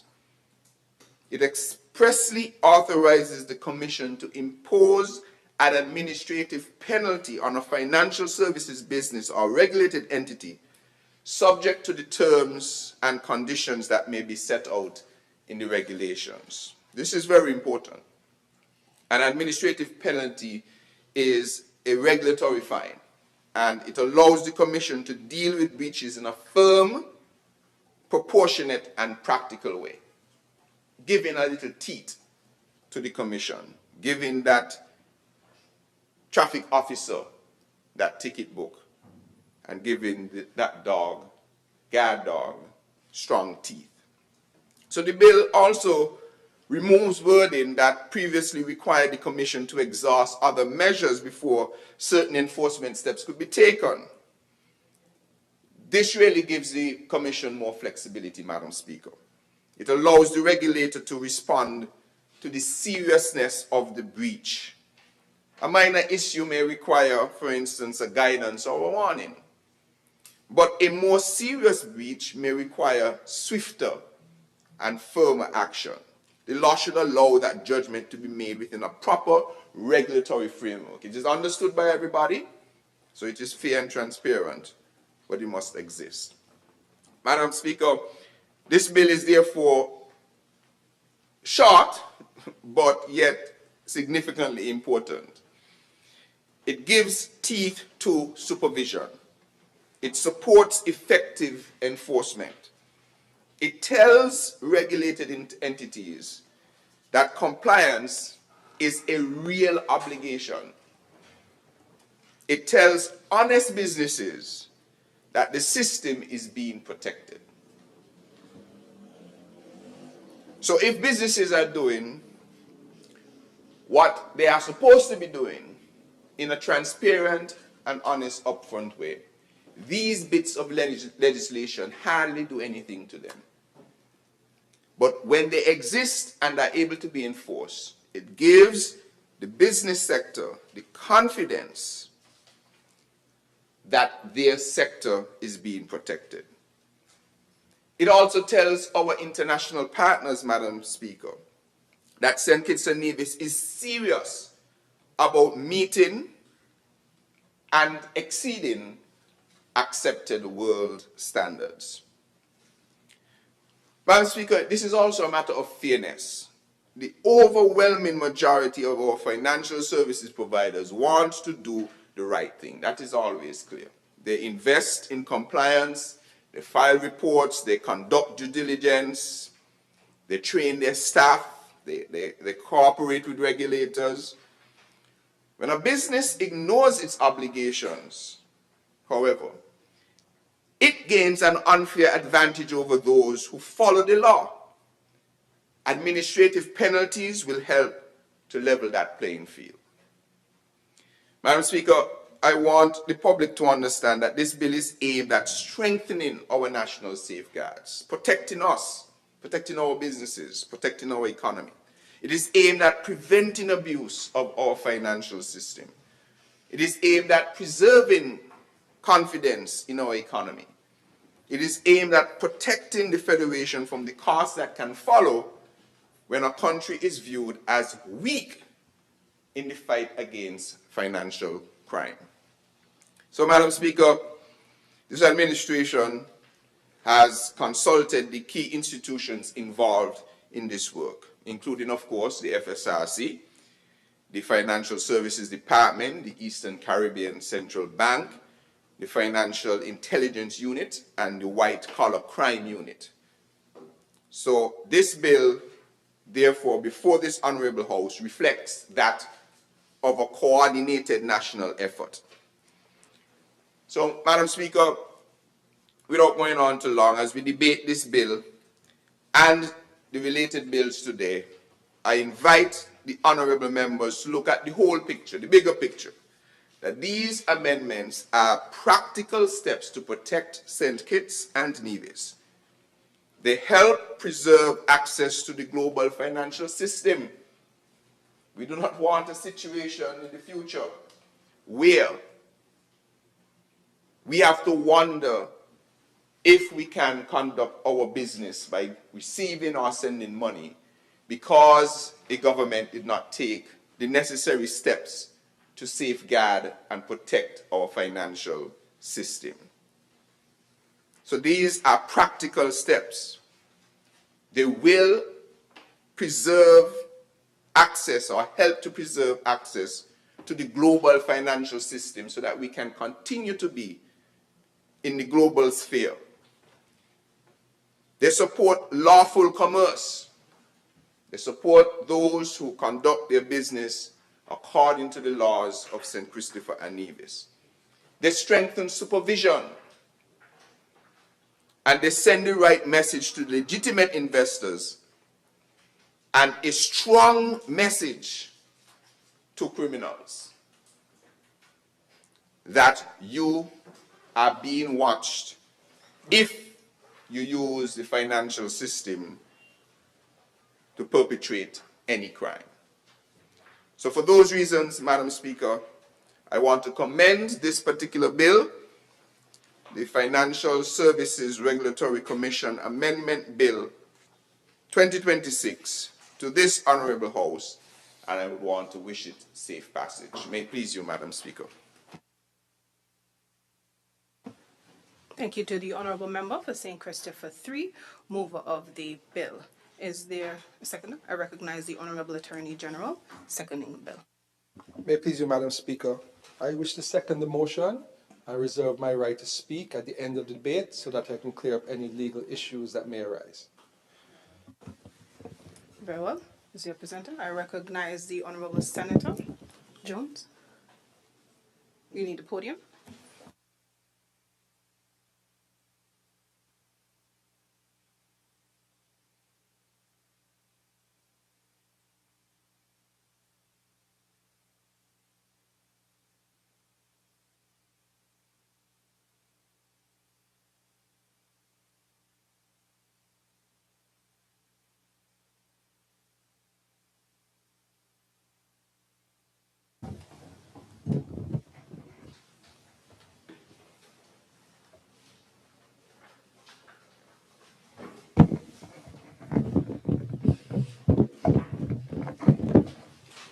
Madam Speaker, I rise to contribute very briefly or share my views on the Financial Services Regulatory Commission Amendment Bill 2026. This bill is important because it seeks to strengthen the regulatory framework that governs financial services in our country, St. Kitts and Nevis. The bill broadens the definition of regulated business and recognizes the importance of anti-proliferation financing controls. In a modern financial system, we must ensure that our laws are able to address money laundering, terrorist financing, proliferation financing, and other risks that may threaten the integrity of our jurisdiction. Madam Speaker, I support the principle of stronger supervision. A strong regulator helps protect consumers, protects the reputation of the Federation, and it gives responsible businesses a fairer and more stable operating environment. However, Madam Speaker, we must ensure that regulatory power is exercised fairly. The bill gives the Commission power to impose administrative penalties, but the details of those penalties are to be placed in the regulations. I now ask, Madam Speaker, what types of breaches will attract an administrative penalty under the amended Section 40? What will be the maximum penalty that the FSRC may impose? Will penalties be fixed, tiered, or based on the seriousness of the breach and size of the business? How will the regulations protect small businesses from disproportionate penalties? Madam Speaker, with these questions in mind, I urge that those regulations be clear, proportionate, and transparent. The administrative penalty powers should have clear limits, statutory caps, and clear procedures to administer penalties. A regulated entity or person must know the rules in advance, and they must have the right to be heard, the right to written reasons, and the right to appeal. They must understand the act, the standard expected, the process of non-compliance, and the process that will follow. Simply put, there should be due process and an administrative penalty framework. Madam Speaker, I move on to address the removal of the phrase after exhausting the measures in Section 40, subsection 2. While I gather that this amendment may allow certain enforcement steps without first using every previous measure depending on final interpretation or severity of the matter, I believe, it's just my belief, that the graduated enforcement is perhaps maybe the better option. This phrase supported a step-by-step approach and allowed fairness and the protection of entities from being punished too quickly and unfairly. Madam Speaker, I'm simply asking us to be mindful that this can perhaps severely affect small entities or first-time offenders. Madam Speaker, lastly, because I did say I would be brief, I ask that the drafting of the bill be reviewed as two provisions appear to carry the same clause number. The duplicated clause numbering should be corrected so that the amendment to Section 40 becomes Clause 4. This may appear small, but precision in law-making matters. In closing, I support the objective of strengthening our financial regulatory system, but I encourage us to ensure that this bill is matched with strong safeguards, fairness, and clear regulations that protect both the public interest and legitimate businesses. May it please you, Madam Speaker. Thank you to the Honourable Senator Jones. Is there another presenter? I recognize the Honourable Member for St. I recognize the Honourable Member for St. Christopher 7. Madam Speaker, I rise to make a contribution on the bill. brief as it is, a significant piece of legislation, and it reflects upon the ongoing work which must be done by every government everywhere to ensure compliance with the new regulatory environment in which we find ourselves, not just within the region, but globally, internationally. I note in his opening remarks, the mover of the bill did say that this evaluation was based on work done in 2021, and so we are seeing, as it were, the outcome of those evaluations that had been done.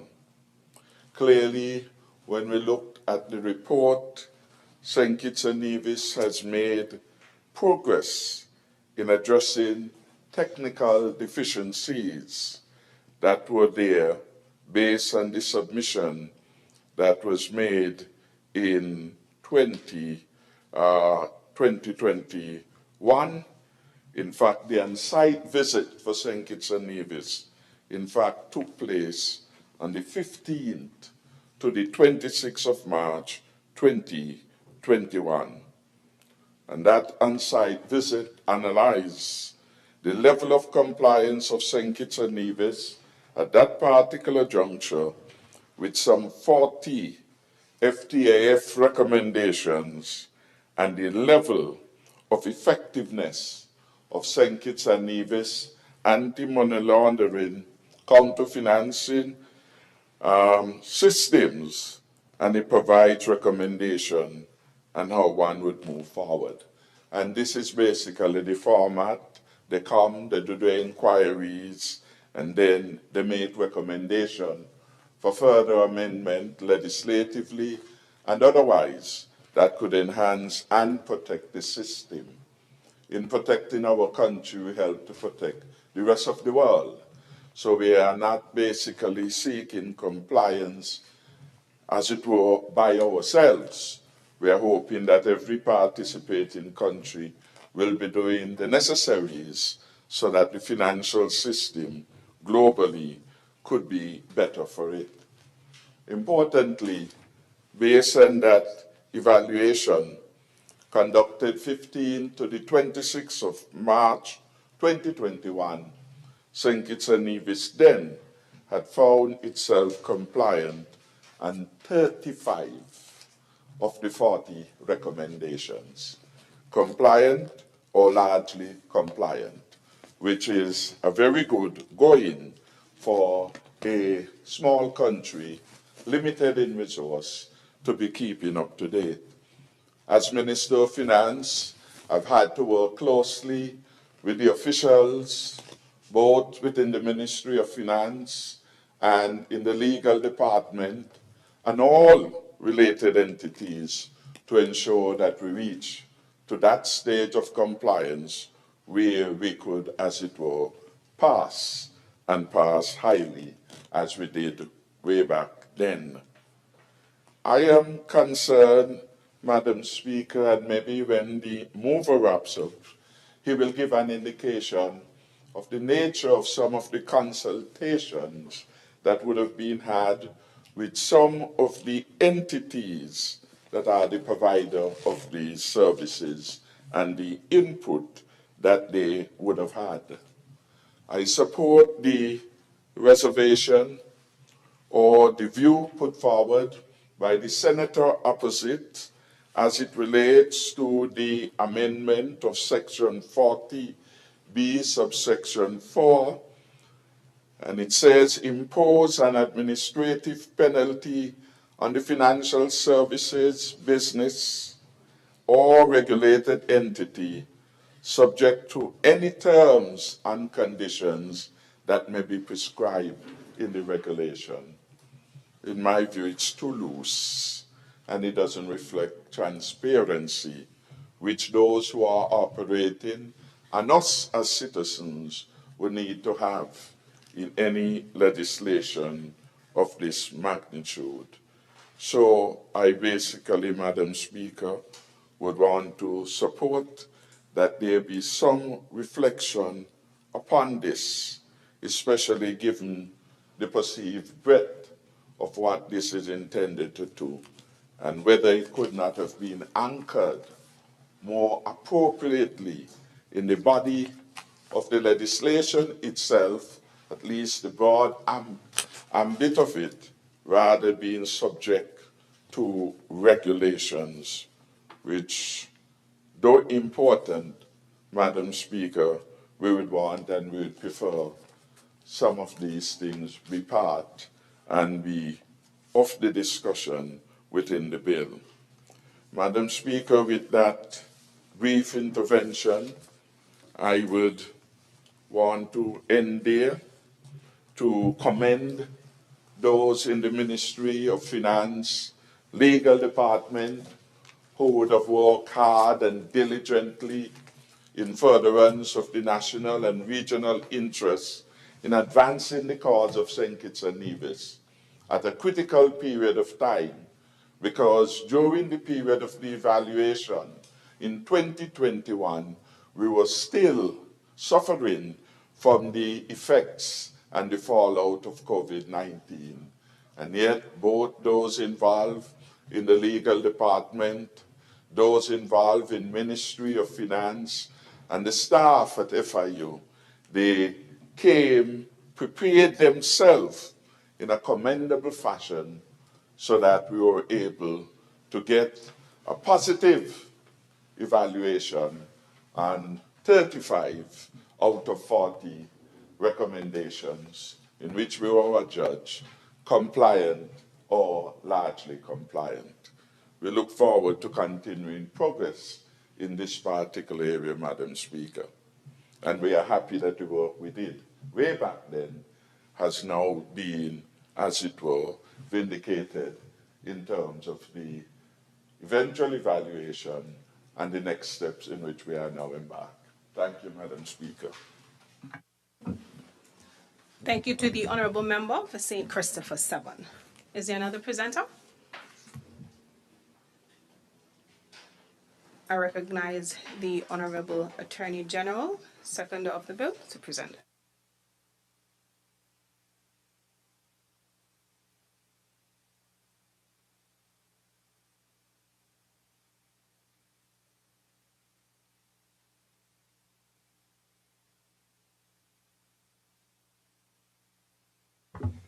May it please you, Madam Speaker, I rise to second the bill, shortly titled Financial Services Regulatory Commission Amendment Bill 2026. I'd like to start, Madam Speaker, by addressing some of the matters that were raised during the debate. And I think it is best to start with a brief synopsis of how the process works in relation to the mutual evaluations that are done with all countries in the world to determine if we are capable of dealing with money laundering, terrorist financing, and proliferation financing. It is called a mutual evaluation process, meaning other countries come together and they evaluate your laws, your regulations, your capacity, and your experience in prosecuting matters related to money laundering, counter-terrorist financing, and proliferation financing. We are part of the CFATF, the Caribbean FATF, and therefore our assessors are typically made up of persons from the Caribbean region and persons outside. We have a meeting, a plenary, twice a year, where we discuss developments in these areas. As many people would understand, criminals move very quickly, and therefore the laws and our responses to criminals must move just as quickly to prevent criminality from coming to our shores and taking advantage of our size. And I recently went to the plenary in Trinidad, And there was a country, it remained nameless, which did a report to the plenary. And that country had been blacklisted before, meaning that of the 40 recommendations, very few of them were complied with. Therefore, they were considered a very high risk for financial transactions. And that country came together, it hired experts, and it set up on a plan for its next evaluation to come out of the listing and be a good country when it comes to anti-money laundering. I'm happy that we are not in a hole that we need to come out of. However, with the successes of the past, we also have to maintain. It is very important that we not only come into the House and update our laws, but also we put our money where our mouth is, we put action where the laws are. And that is why part of the process is this coming and amending, updating laws, which we're doing today. But one of the most important parts of it is actually showing that we are prosecuting persons who are abusing our financial system. And that leads me to the question about Section 40. Now, the proposed amendment is to allow for the FSRC to impose administrative penalties when there are persons who offend the legislation. Financial services that are not capable of managing their business in a certain way as to avoid money laundering and terrorist financing. And the substantive legislation provides that penalties are to be made by the minister by regulations, and the penalties can be no more than $100,000. So in unison with this act, there will be a penalties regulations which will include all of the ministerially proposed penalties for the different offenses under the legislation. So that is, the process is we are going to amend the legislation, which we're doing today, hopefully, and then it will come into force with the regulations which will identify the various penalties so that there will be transparency for financial service businesses. They will know what is required of them and what penalties there are if they were to fall afoul of the rules. Also,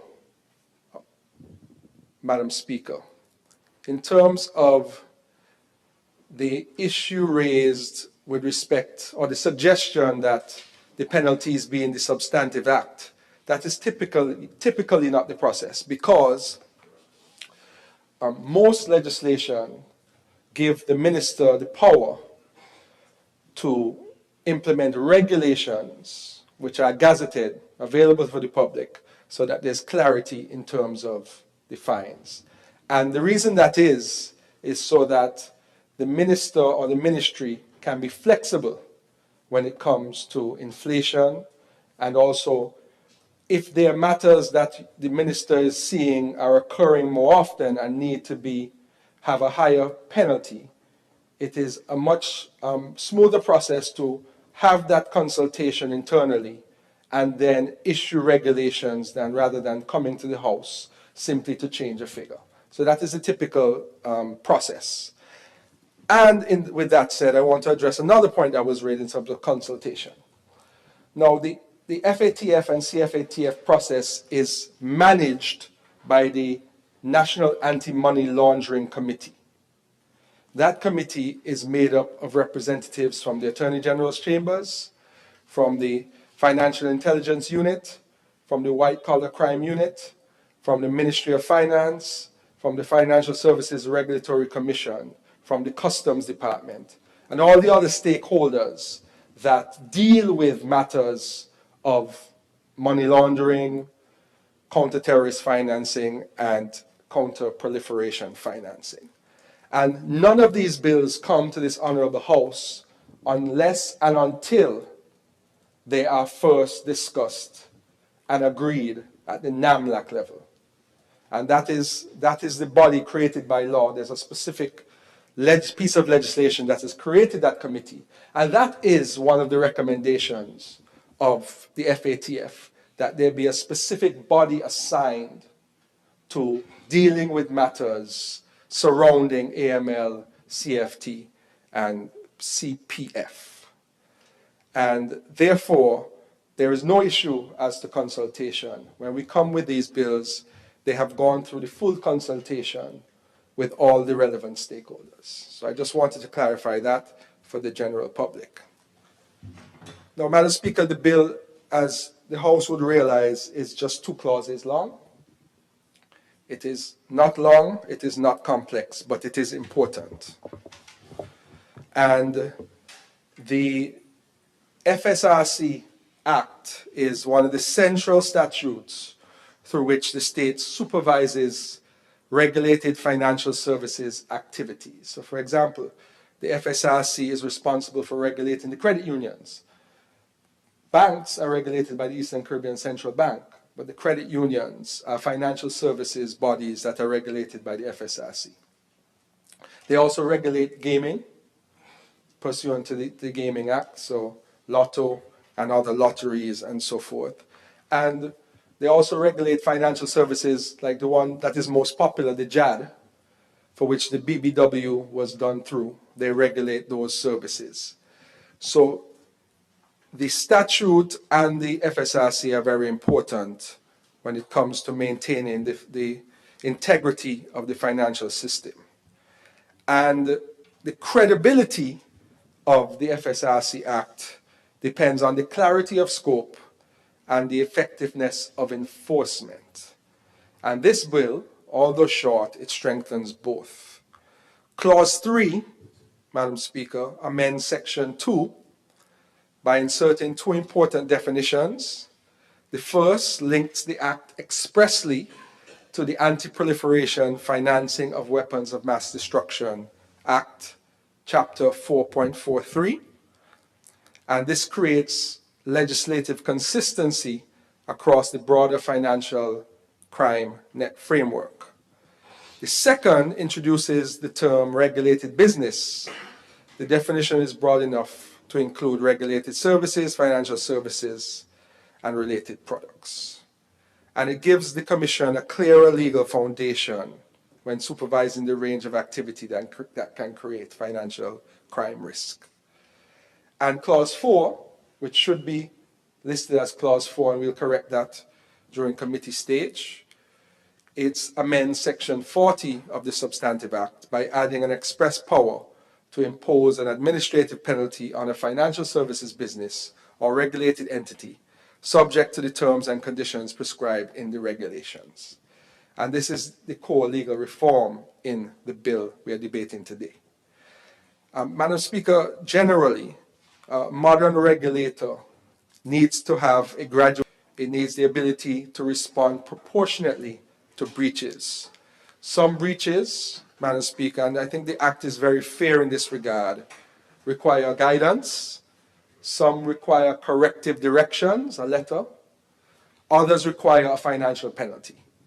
And the express statutory power to impose administrative penalties gives the Commission a practical enforcement tool, the teeth, the ticket book, while preserving the role of the regulations to prescribe the applicable terms and limits. And naturally, the regulations don't just come out of the minister's head. They are also recommended by the NAMLAC based on analysis, regional comparisons, international comparisons. And the bill also deletes the words that require the Commission to exhaust the measures in subsection 1 before proceeding to subsection 2. The legal effect is to remove unnecessary rigidity. It gives the Commission more flexibility, and you wish for regulators, if they're going to be effective, to have flexibility. And they have the flexibility with this bill to choose the appropriate supervisory response in circumstances of a particular case. Flexibility in enforcement is valuable provided that it's exercised lawfully, rationally, and consistently with the regulations. I want to take this opportunity to educate all public servants must act reasonably and rationally in all the decisions they make. Otherwise, they can be subject to judicial review in the High Court. The High Court, in other words, is the regulator of government public service action. And therefore, if an administrative penalty were to be issued, and we've seen in a recent decision in Nevis that the court rejected an administrative penalty that was issued in a particular case. The court is always the supervisory power in that regard. And so from a rule of law perspective, the amendment is sound. The power is confirmed by Parliament. Its operation is made subject to prescribed terms and conditions. Regulated entities remain entitled to protections afforded by the Act, the regulations, and general principles of administrative law. And decisions of a statutory body must be made for a proper purpose, on relevant considerations, and in a procedurally fair manner. This bill, Madam Speaker, also improves the coherence between the Commission's mandate and the wider statutory framework dealing with money laundering, terrorist financing, and proliferation financing, and regulated business activity. In areas such as these, gaps between laws can create uncertainty. Clear cross-references and clear enforcement powers reduce that risk. So when we get these recommendations from the CFATF to make our laws stronger, we act. And when we do have our next evaluation, SKNIS and Nevis has its next evaluation in 2029, our plan is to be ready. Our plan is to have our laws modern. Our plan is to have our systems and structures in place so that when the on-site evaluation is done, there will be very few questions, and they will see that SKNIS and Nevis is a leader in the region with respect to anti-money laundering, anti-terrorist financing, and anti-proliferation financing. So, Madam Speaker, I wish to end by saying it's a measured bill, short but important. It does not create a new regulator. It strengthens the tools for the existing regulator. It does not replace criminal enforcement. It improves the regulatory enforcement. And it allows the Commission to deal with regulatory breaches in a more effective way, especially where a full criminal process may be unnecessary or disproportionate. And the legal policy is straightforward, it's reasonable, supervision must be credible, and the compliance must have consequences. And this is important for legitimate businesses to operate in a fair environment, and the Commission must be able to protect the integrity of the financial sector in a timely manner. And what this does, it helps us to fill the gaps that exist so that when we do get assessed again, we can pass with an A+ grade.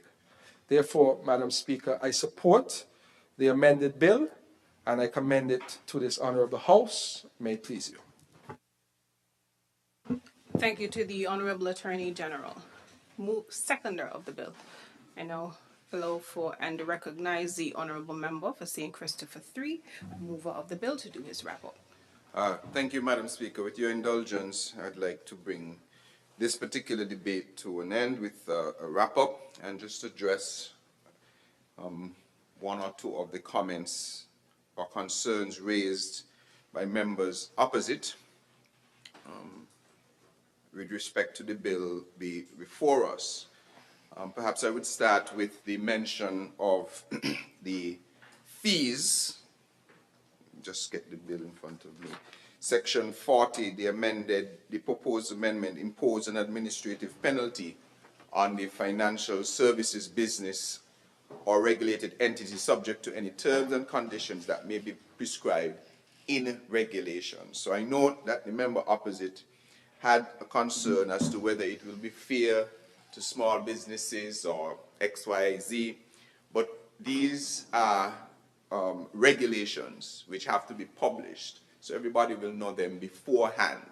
So it will not be that the FSRC can unilaterally levy a penalty in one particular way against one person and in another way against somebody. In fact, while this concern is understandable from a policy perspective, from a legislative drafting and regulatory practice perspective, this is normally preferred, and the way that it is done when you're doing legislation. You want to be able to give the flexibility for regulations to alter things like penalties, because they may have certain restrictions or, for instance, certain dynamics that may require fees to be reduced, or maybe even require them to be increased based on what is happening presently. So I just wanted to give a quick overview of this. The Act establishes the authority, but the regulations are what provide the detail. Right? So this is normal legislative practice. You will see that many of our acts gives the authority in the act to a particular place, but then leaves that place with guidelines to create regulations. So this act, for instance, may impose, as stated in the amendment for Section 40, administrative penalties for specified breaches, and this is done, of course, by the Minister through regulations. As the Attorney General would have mentioned, these are always advised and go through the same process for regulations. Now, regulations allow fast updates as well. So it's much quicker that if a penalty was set at $100, whatever the penalty is, that with guidance, that penalty could be raised to $200 without having to come back to Parliament to do that. So it's an operational efficiency that parliamentary processes allow generally all the time. And this is consistent with best practice, international best practice. This is how it is done in modern financial regulatory frameworks. They provide broad powers in the Act while placing detailed sanctioning frameworks in subsidiary legislation or, for instance, in regulations. All right? And obviously, the Parliament still has oversight, will always have the necessary oversight. So I just wanted to address that particular issue, that this is the way in which you approach a situation like this. You establish the authority, and you give that authority the flexibility to, through regulations, set penalties, set how things are carried out. The other issue that was raised, I think, had to do with, which I'll just touch on briefly. Sometimes there are bills that are generally uncontroversial. This is one that is uncontroversial. And sometimes it's not necessary to say things like you're bearing the fruit of what was done before, as if you were preparing something. These are ongoing things that we do all the time. And the report that was done as mentioned in the on-site evaluation was the 15th to the 26th of March 2021. But it was not adopted by the CTAF plenary until November of 2021. The public release didn't happen until the 4th February 2022. And the first assessment thereafter, the follow-up report, was in 2023 when the first set of work was being done.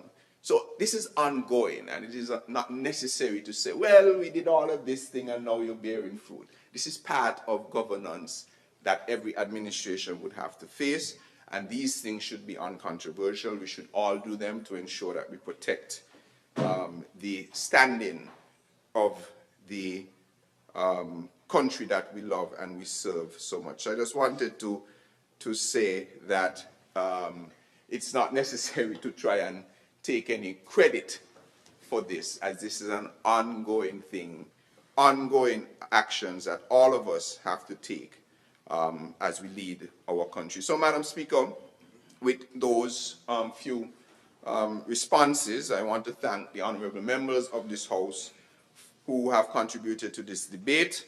I think the discussion has reinforced a simple but important truth, that protecting the integrity of our financial system is not merely a regulatory exercise, it is a national responsibility.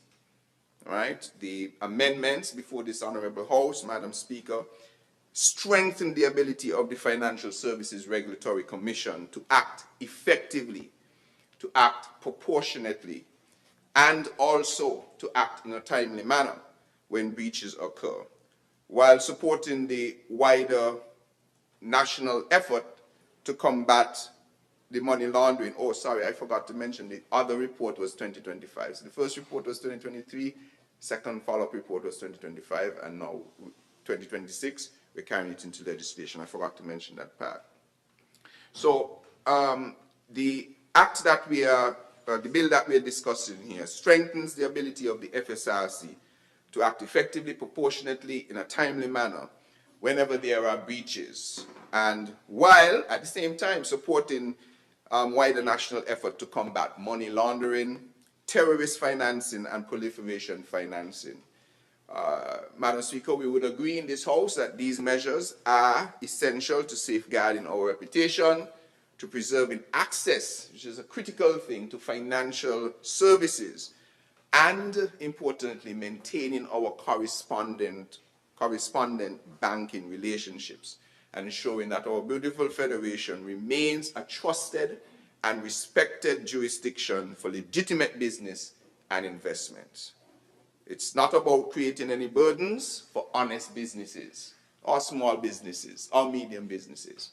Not at all. Rather, it is about protecting those who comply with the law and ensuring that those who seek to undermine our financial system are held accountable. And so with those few words, I wish this bill safe passage. May it please you, Madam Speaker.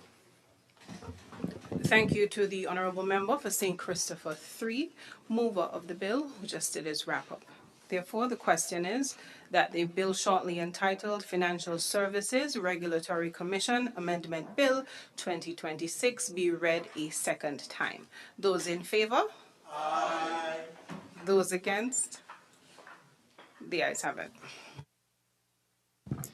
A bill to amend the Financial Services Regulatory Commission Act, Cap 21.10, otherwise known as the Financial Services Regulatory Commission Amendment Bill 2026.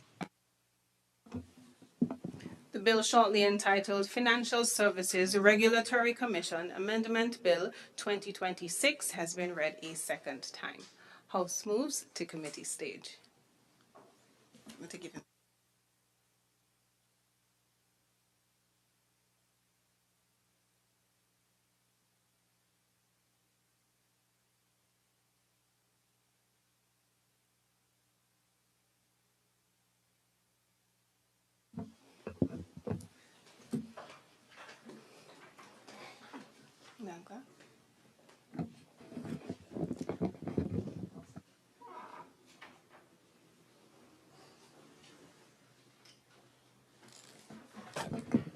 Clauses 1, 2, and 3.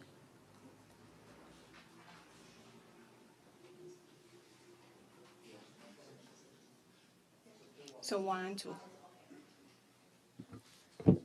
Clauses 1 and 2. The question is that clauses 1 and 2 stand part of the bill. Those in favour? Aye. Those against? The ayes have it. Clause 3. Clause 3. Madam Chair, I wish to amend Clause 3 to reflect that the Anti-Proliferation, Financing of Weapons of Mass Destruction now has a chapter number. So it's instead of number 10 of 2020, it should say chapter 4.43.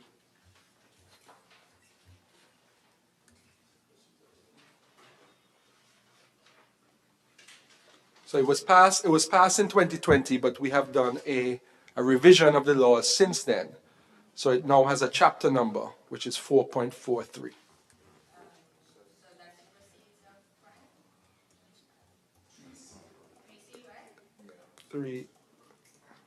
No, not the proceeds. The anti-proliferation. The proceeds was only brought into force last year, so it has no cap number yet.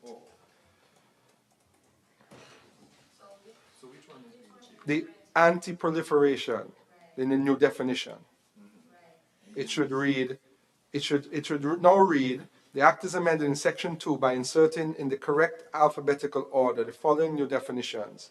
Anti-Proliferation, Financing of Weapons of Mass Destruction Act, comma, means the Anti-Proliferation, Financing of Weapons of Mass Destruction Act, Chapter 4.43.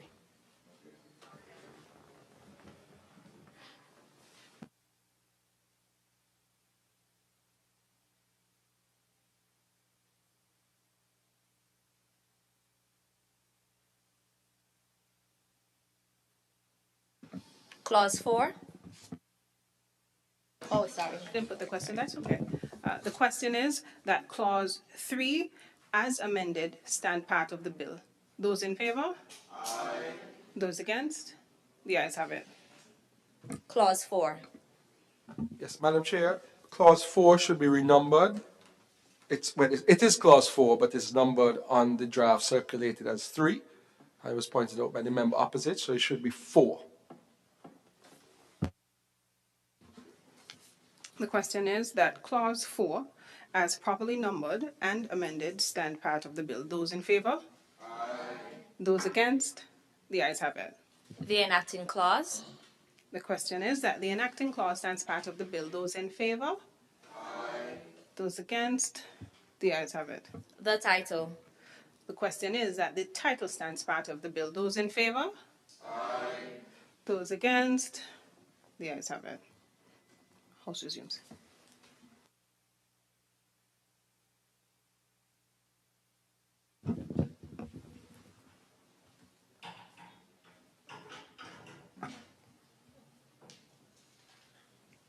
I recognize the honourable member for St. Christopher 3.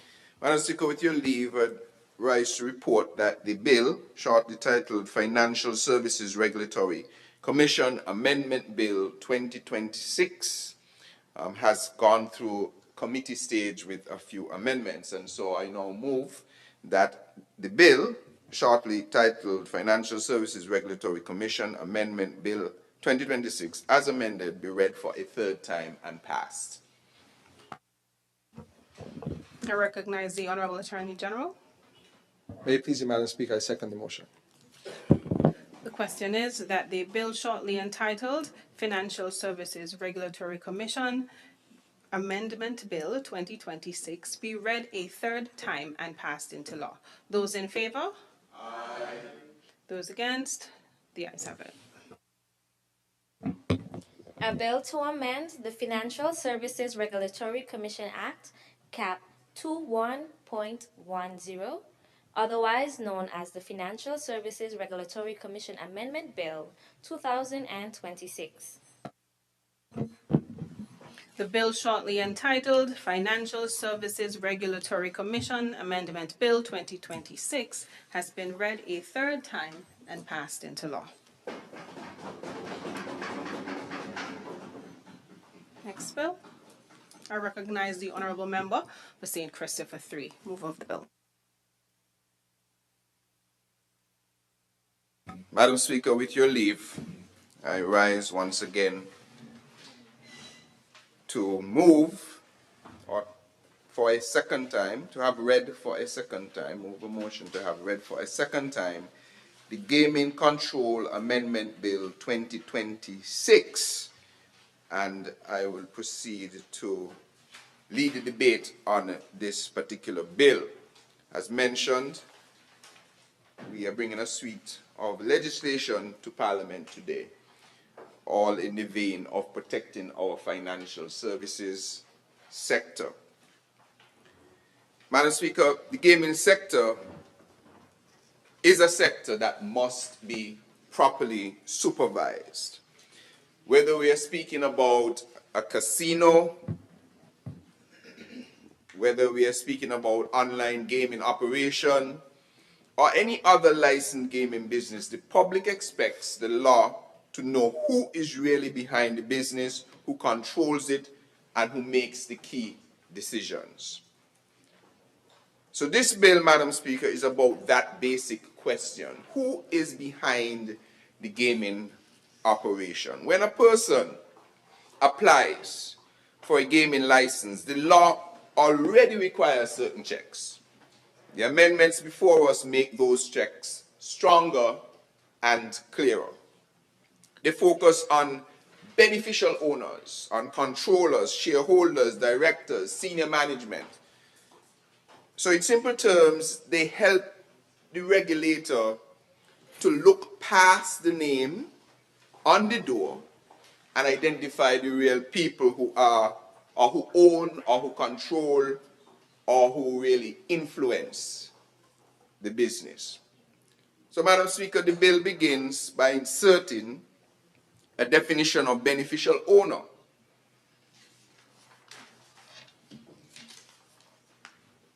Or controller into the Gaming Control Act. A beneficial owner or controller, of course, is a natural person, a real person who ultimately owns or controls a customer or another person who, on whose behalf, for instance, a transaction is conducted, or who exercises ultimate effective control over the management of a legal person or other entity. So who is behind it? Because so far, it's not AI who is behind it. It is somebody who is controlling what is happening. And the law needs to know who that person is. So the definition also captures direct and indirect ownership or control. This is important, Madam Speaker, because real control can truly be hidden through layers of companies, nominees, or other arrangements. But the law needs to know who is behind the control of this sector or a particular company. So the amended gaming bill also deals with what happens after a license or registration has already been granted, because naturally you have the granting at the first step. We need to find out who, and the law needs to know who is getting the license to conduct gaming business. But as that gaming business goes forward, the law also needs to know who remains in control of that business. This is very important. A gaming company can change after approval. They can get approval today, and tomorrow an illicit actor takes over. And if there is no framework in which the law can be kept up to date with that information, then we can see untoward things happening.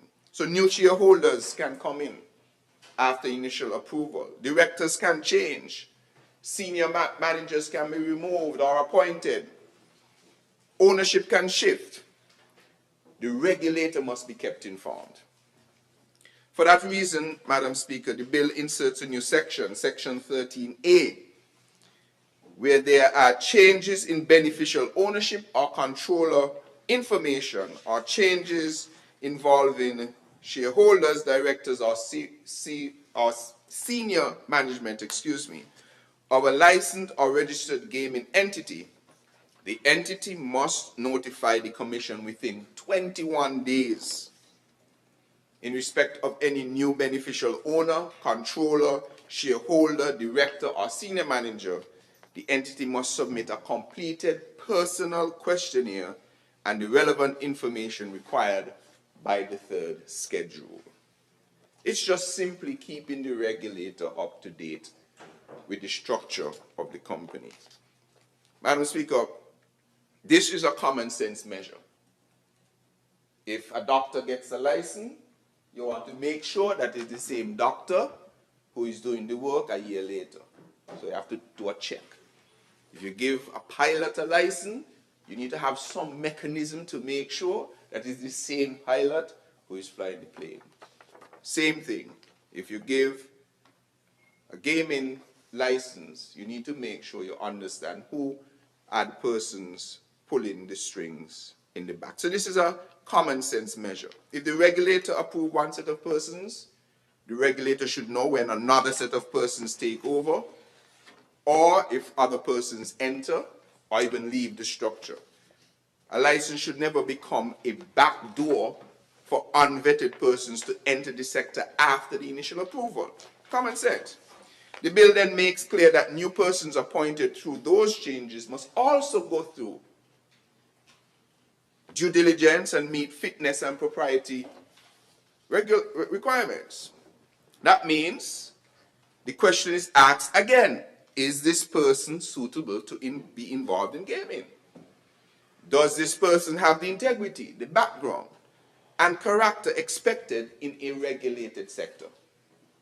Ongoing. So what this bill does, Madam Speaker, it also strengthens Section 17 of the Act. It expands the persons who are subject to scrutiny to include beneficial owners, controllers, and senior management, alongside significant shareholders and directors. What this bill also does, Madam Speaker, it also adds further matters that can be considered in a fitness and propriety assessment, including, for instance, offenses involving fraud, dishonesty, violence, or other financial crime, suspicion or investigation for such conduct, and involvement with a company that has been involved in or charged with those kinds of conduct. Effectively, if somebody is going to be handling a lot of money, you need to know the history of them handling a lot of money.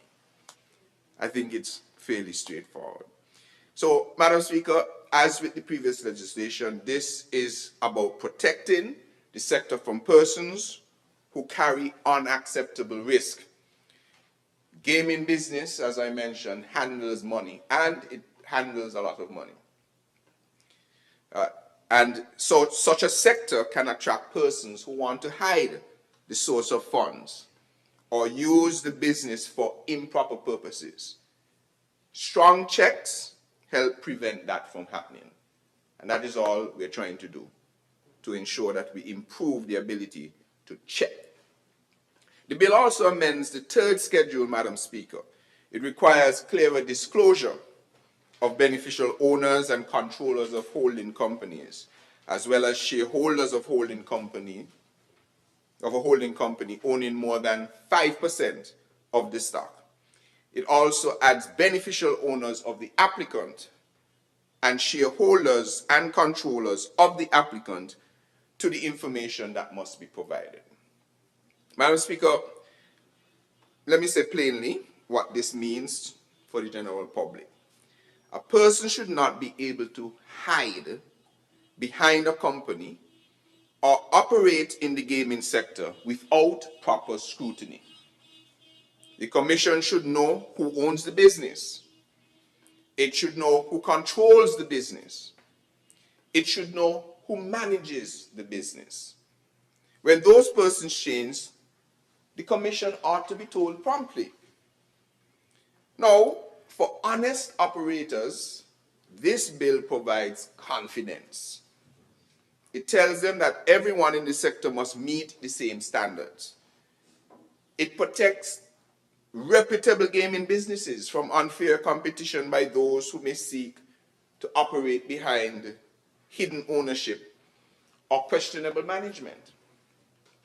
So for the public, this bill really ought to give reassurance that gaming is being supervised with seriousness. It reduces the risk that the sector can be used for fraud, for dishonesty, financial crime, or other abuse. Madam Speaker, it supports a safer and more transparent business environment. So, we do not have to tarry too long on this bit of legislation because it is fairly straightforward and I think largely understandable why we have to take these measures. As this bill is really focused and it is practical. So it identifies the real persons behind gaming business. It's the bottom line. It requires updates when those persons change. It strengthens the due diligence of those persons. And it also improves fit and proper checks. It enhances transparency in a sector where transparency is absolutely essential. So for those reasons, Madam Speaker, I won't go on too long. I want to commend this particular bill, the Gaming Control Amendment Bill 2026, to this Honourable House and wish it safe passage. May it please you, Madam Speaker. Thank you to the Honourable Member for St. Christopher III, mover of the bill. I recognize the Honourable Attorney General. May it please you, Madam Speaker, I wish to second the motion and reserve my right to speak until the end of the debate so I can clear up any matters that may arise. Very well. Is there another presenter? To wrap up. Very well.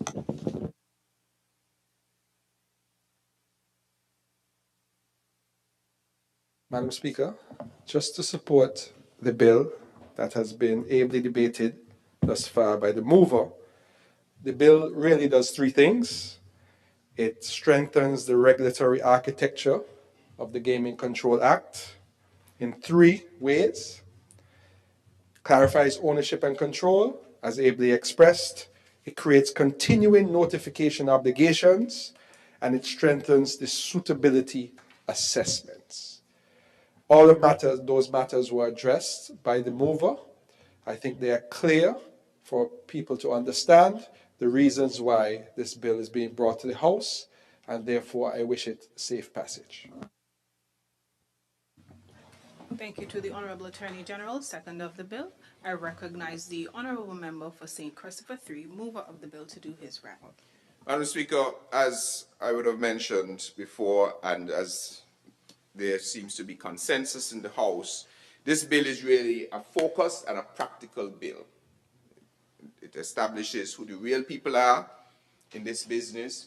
It requires updates of who those persons are to the regulator. It strengthens the ability to look into those persons and the due diligence before and after someone is engaged in this type of business. It improves the fit and proper checks. And importantly, there's increased transparency that this bill gives. So without much further ado, I want to wish this bill safe passage to this honourable House. May it please you, Madam Speaker. Thank you to the Honourable Member for St. Christopher III, mover of the bill, who did his wrap-up. The question is that the bill shortly entitled Gaming Control Amendment Bill 2026 be read a second time. Those in favour? Aye. Those against? The ayes have it. A bill to amend the Gaming Control Act, Cap 17.01, otherwise known as the Gaming Control Amendment Bill 2026. The bill shortly entitled Gaming Control Amendment Bill 2026 has been read a second time. House moves to committee stage.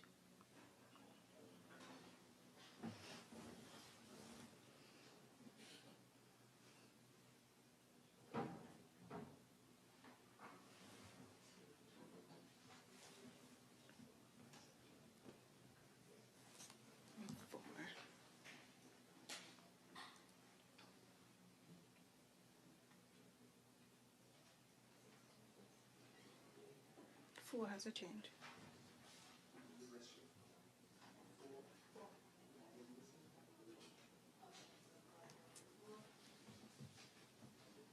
One to three. Clauses 1, 2, and 3. The question is that clauses 1 through 3 stand part of the bill. Those in favour? Aye. Those against? The ayes have it. Clause 4. Madam Chair, during the first reading of the bill, the team recognized that there was an error in the document that was circulated, and therefore all members were provided with an updated version which included an amendment to include section 13A, and I will read it just for the record. So section 4 should now read Amendment of Act. The Act is amended by inserting immediately after section 13 the following new section 13A, Notification of Changes et al. Where there are any changes in the beneficial ownership or controller information or in respect of the shareholders, directors, or senior management of a licensed or registered gaming entity, the gaming entity shall A. Notify the Commission within 21 days of the change, B. Submit in respect of a new beneficial owner or controller, shareholder, director, or senior management a completed personal questionnaire, as well as all the relevant information required by the third schedule. 2. Any new persons appointed pursuant to the changes referred to in subsection 1 shall also be subject to A, the due diligence provisions set out in section 17, and B, the fitness and propriety requirements set out in the third schedule.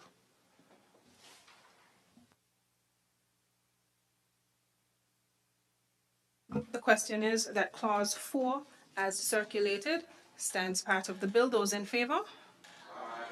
Those against? The ayes have it. Clauses 5 and 6. The question is that clauses 5 and 6 stand part of the bill. Those in favor? Aye. Those against? The ayes have it. The enacting clause. The question is that the enacting clause stands part of the bill. Those in favor? Aye. Those against? The ayes have it. The title. The question is that the title stands part of the bill. Those in favor? Aye. Those against? The ayes have it. House resumes.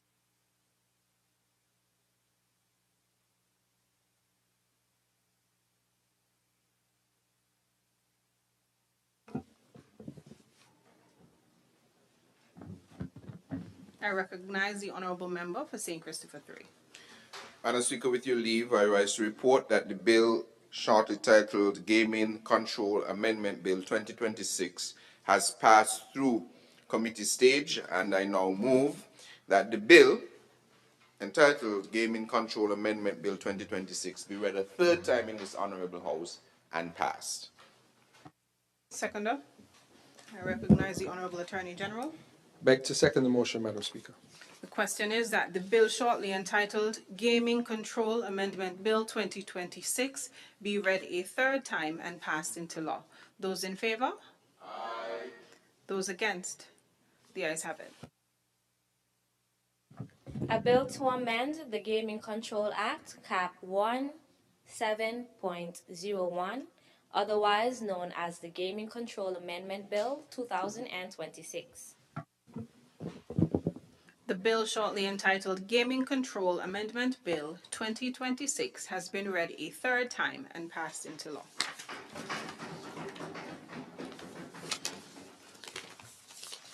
Next bill. I recognize the Honourable Member for St. Christopher 3.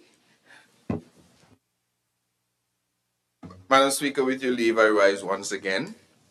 As mentioned before, we pursue this suite of legislation to strengthen our financial sector. And this time, I want to move a motion to have read for a second time in this Honourable House the Anti-Proliferation Financing of Weapons of Mass Destruction Amendment Bill 2026, and I would lead the debate thereof. Madam Speaker, the bill deals with a serious subject: preventing money and financial services from being used to support weapons of mass destruction. Those are nuclear, chemical, and biological weapons. They can cause harm far beyond one border, one community, or one region. Now, our federation is a peaceful nation. We do not manufacture such weapons. Yet, modern finance means that money can move across borders in seconds. A person in one country can use a company, an account, transfer loan, insurance product, or other financial services in a country or in another country to support dangerous activities elsewhere. So our laws must make clear that St. Christopher and Nevis will never be a place where those activities can be financed, facilitated, promoted, or hidden. So, Madam Speaker, the first thing this bill does is define proliferation financing. In plain terms, proliferation financing means providing funds or financial services to support illegal manufacture, acquisition, development, stockpiling, movement, or transportation of weapons of mass destruction. The definition includes financial services such as insurance, loans, transfers. That definition matters, Madam Speaker. Before we can enforce the law effectively, everyone must understand what conduct the law is addressing. And the bill makes this subject very, very clear. Madam Speaker, the bill then creates a specific offense of proliferation financing. So a person, an organization, a group, or entity commits an offense if they directly or indirectly engage in financing, facilitate, or promote the financing of proliferation of weapons of mass destruction. The words directly or indirectly here are very important, Madam Speaker. A person, for instance, may provide money openly. Another person may act through an intermediary. Another may use a company, a charity, an agent, or some other structure.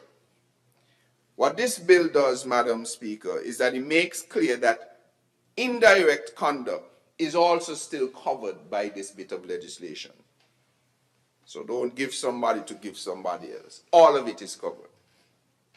The penalties are serious because the conduct is serious. We're talking weapons of mass destruction, just by its name alone. An individual convicted on indictment may face a fine of up to $3 million. $3 million, or 3 times the value of the financing transaction, whichever is greater, and imprisonment for up to 15 years. So this is a serious, serious bit of legislation. A corporate person may face a fine of up to $5 million,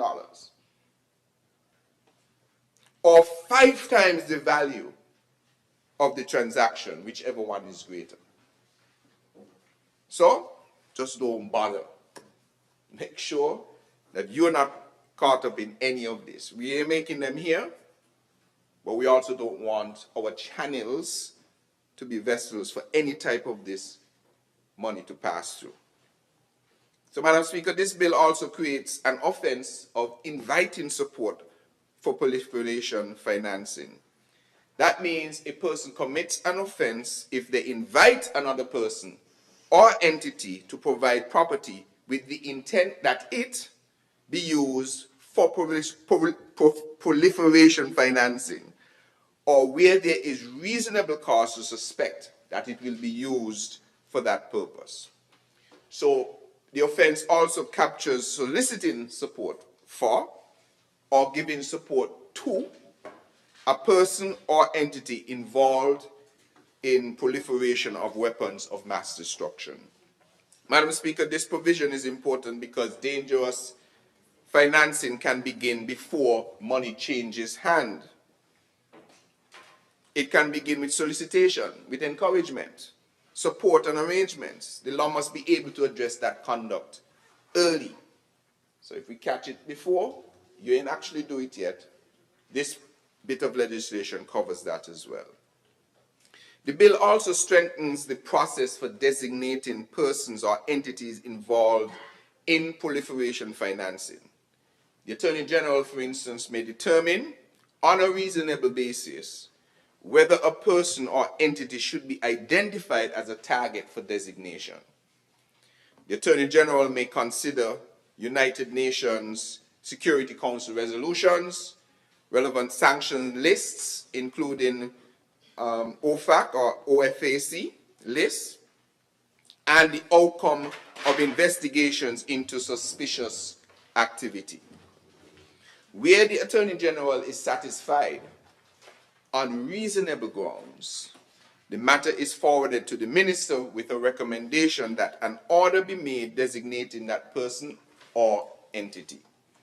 Once the Minister makes that designation, the Attorney General then must inform key agencies, including the Financial Intelligence Unit, the FIU, the Financial Services Regulatory Commission, FSRC, the White Collar Crime Unit, and the Ministry of Foreign Affairs, and any other relevant competent authority. Those authorities then inform regulated entities. So in practical terms, Madam Speaker, this helps to make sure that banks, financial businesses, and other regulated entities know who has been designated and can take the required freezing and compliance actions. Because remember, they can be exposed. Because if a person facilitates this, they can be exposed. The Ministry of Foreign Affairs also has a role, Madam Speaker. It formally communicates its designation to the relevant United States Security Council, desk, or other mechanisms set up to receive such reports. What this does is that it connects our domestic system with the international system for sanctions and for security cooperation. Madam Speaker, the final part of the bill deals with frozen accounts. Sometimes an account is frozen, for instance, under sanctions, and interest, earnings, or payments under an earlier contract may become due. What this bill seeks to do is to provide the rules for how those funds are to be treated. In general, Madam Speaker, interest and other earnings may be added to the frozen account and also be treated as frozen. The bill also sets safeguards for payments due under contracts entered into before a person or entity was listed, including conditions linked to United Nations Security Council processes. So, Madam Speaker, the purpose of this bill, entitled Anti-Proliferation, Financing of Weapons of Mass Destruction Amendment Bill, the purpose of this bill protects the integrity of our financial system, as we did earlier in this Parliament for other bits of legislation. Importantly, it protects our international reputation. Most importantly, of course, it confirms that our federation will play its part in preventing funds and financial services from supporting weapons that threaten humanity. So, for these reasons, I want to wish this bill safely through this Honourable House. And for now, may it please you, Madam Speaker.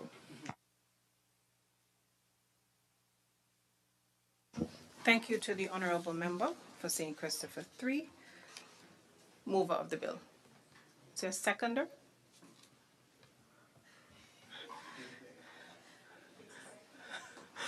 I recognize the Honourable Senator Dr. Clark. Madam Speaker, I rise to second this bill, of course, and rise in support of the Anti-Proliferation Financing of Weapons of Mass Destruction Amendment Bill 2026. As Minister with responsibility for sustainable development, I really view this legislation through the lens of resilience, good governance, and sustainable nation building. For us, the Sustainable Island State Agenda recognizes that sustainability extends beyond environmental stewardship. It encompasses the strength of our institutions, the integrity of our financial systems, and of course, our capacity to manage emerging global risks, which are often financial in nature. This bill for us strengthens the Federation's legal framework by criminalizing proliferation financing, enhancing sanctions implementation, and improving mechanisms for identifying and disrupting activities that threaten international peace and security. In doing so, it reinforces the governance architecture that is necessary for sustainable development and long-term national resilience. Strong institutions are prerequisite for sustainable growth. Investors, development partners, donor agencies, etc., international financial institutions, and citizens alike require confidence, and that the Federation operates within a transparent, rules-based framework that is capable of preventing illicit activity and responding effectively to evolving threats. This bill continues and it contributes to that objective by strengthening regulatory certainty and enhancing institutional coordination. The Sustainable Island State Agenda places significant emphasis on resilience. While much attention is rightly given to climate resilience, energy resilience, and food security, financial and institutional resilience are equally important and are found in pillar which speaks to sustainable investments and sustainable industry. Sustainable investments and sustainable industry cannot be realized without security, without peace, and investor confidence. A sustainable economy requires systems that are protected from misuse, capable of managing risk, and aligned with international standards. So this legislation advances these goals. Madam Speaker, the bill also has significance beyond our borders. St. Kitts and Nevis, yes, we are a sovereign state, but it is also a member of the international community governed by rules, treaties, conventions, and common obligations. The modern international system, anchored in the Charter of the United Nations and reinforced through international treaties and Security Council resolutions, depends upon states giving effect to those obligations through domestic law. That's what we're doing here today.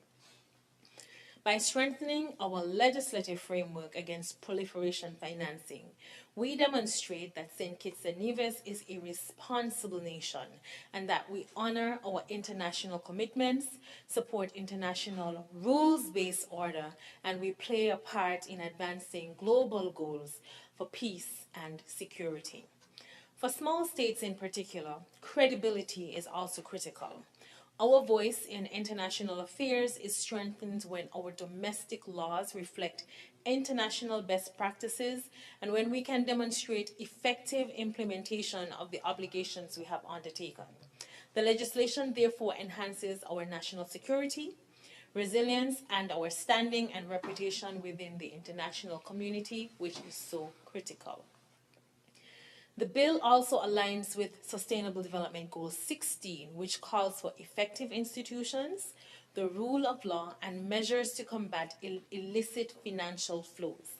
By strengthening the Federation's ability to prevent and disrupt proliferation financing, the bill supports a safer and more secure environment within which sustainable development can occur. Ultimately, the legislation is about protecting the integrity of institutions, safeguarding the reputation of St. Kitts and Nevis, reinforcing respect for international law, and strengthening the foundations upon which the Sustainable Island State Agenda is built. It's therefore a prudent and necessary measure that deserves the support of this Honourable House, and I'm happy that I had the opportunity to lend my support to this bill. May it please you, Madam Speaker.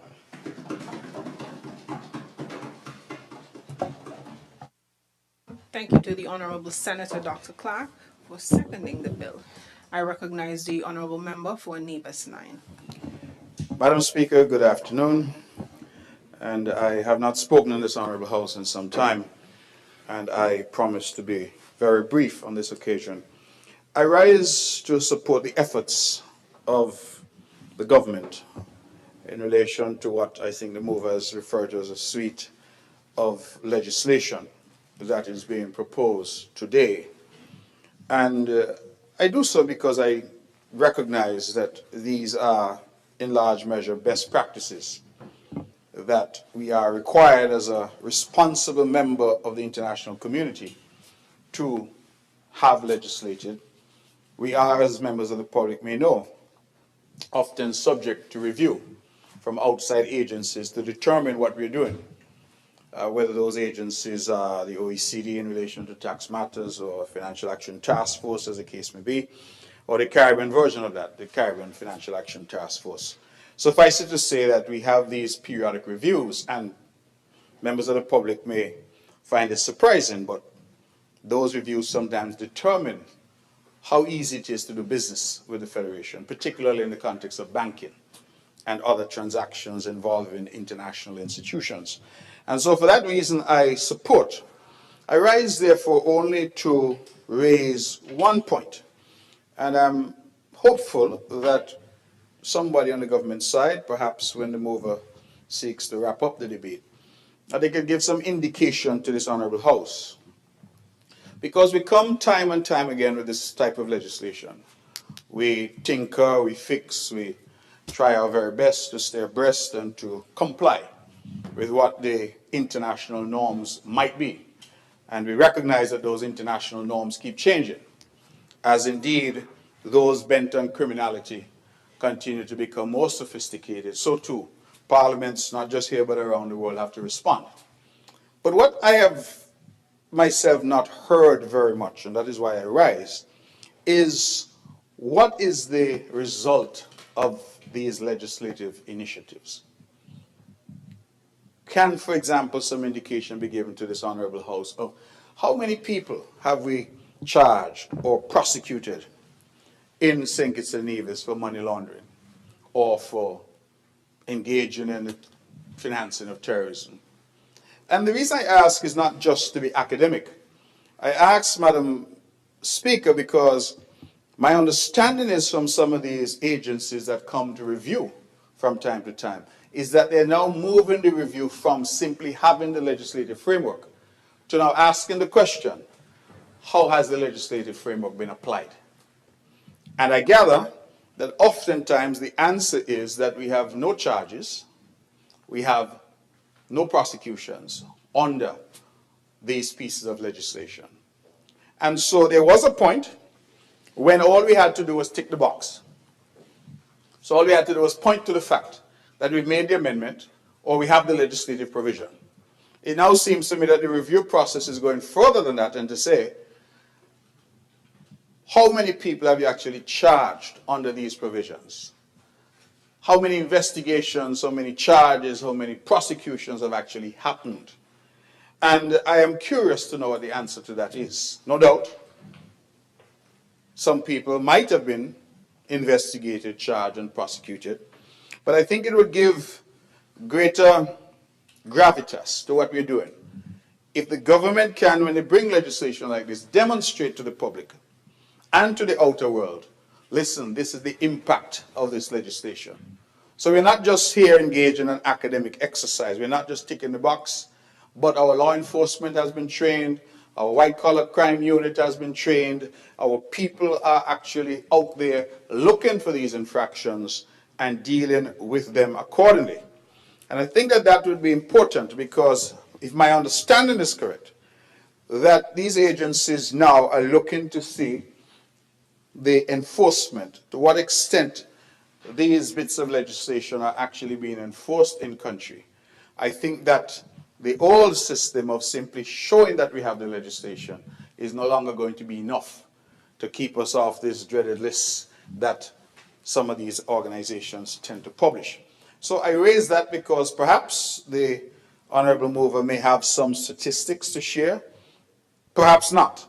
But either way, I raise it because I think it gives far more weight, far more heft to what we're doing here in this House if we can demonstrate how our legislative efforts are actually translating into actions on the ground.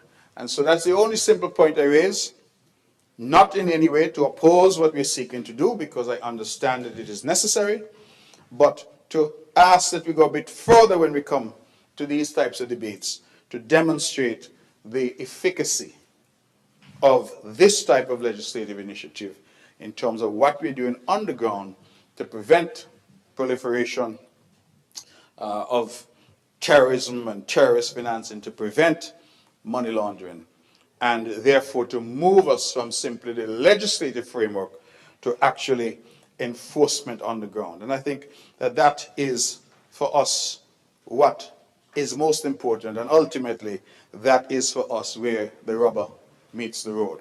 And so I rise, I did promise to be brief, and that is my simple submission on this occasion. Thank you. Thank you to the Honourable Member for Nevis 9. Is there another present? I recognize the Honourable Attorney General.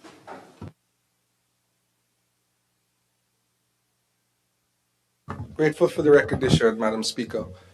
I rise because I think I'm probably the most appropriate person to answer the questions from the honourable member opposite. If we think about our assessments as a test with 4 sections, you get 25% for having the laws. You have 25% for having the capacity to deal with infringements of the laws. You have 25% for coordination between different arms of the government. So 25% for having the laws, 25% for having the training and capacity, and 25% for collaborating across divisions of government, and 25% for actually enforcing the law. So the member opposite is right. A quarter of your test is whether you have actually implemented the law, not just whether you have it and you tick the box.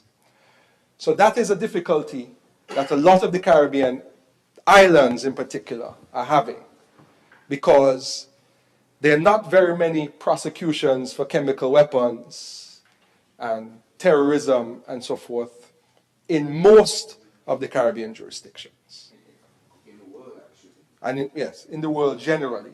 But in other countries, there are prosecutions for terrorism.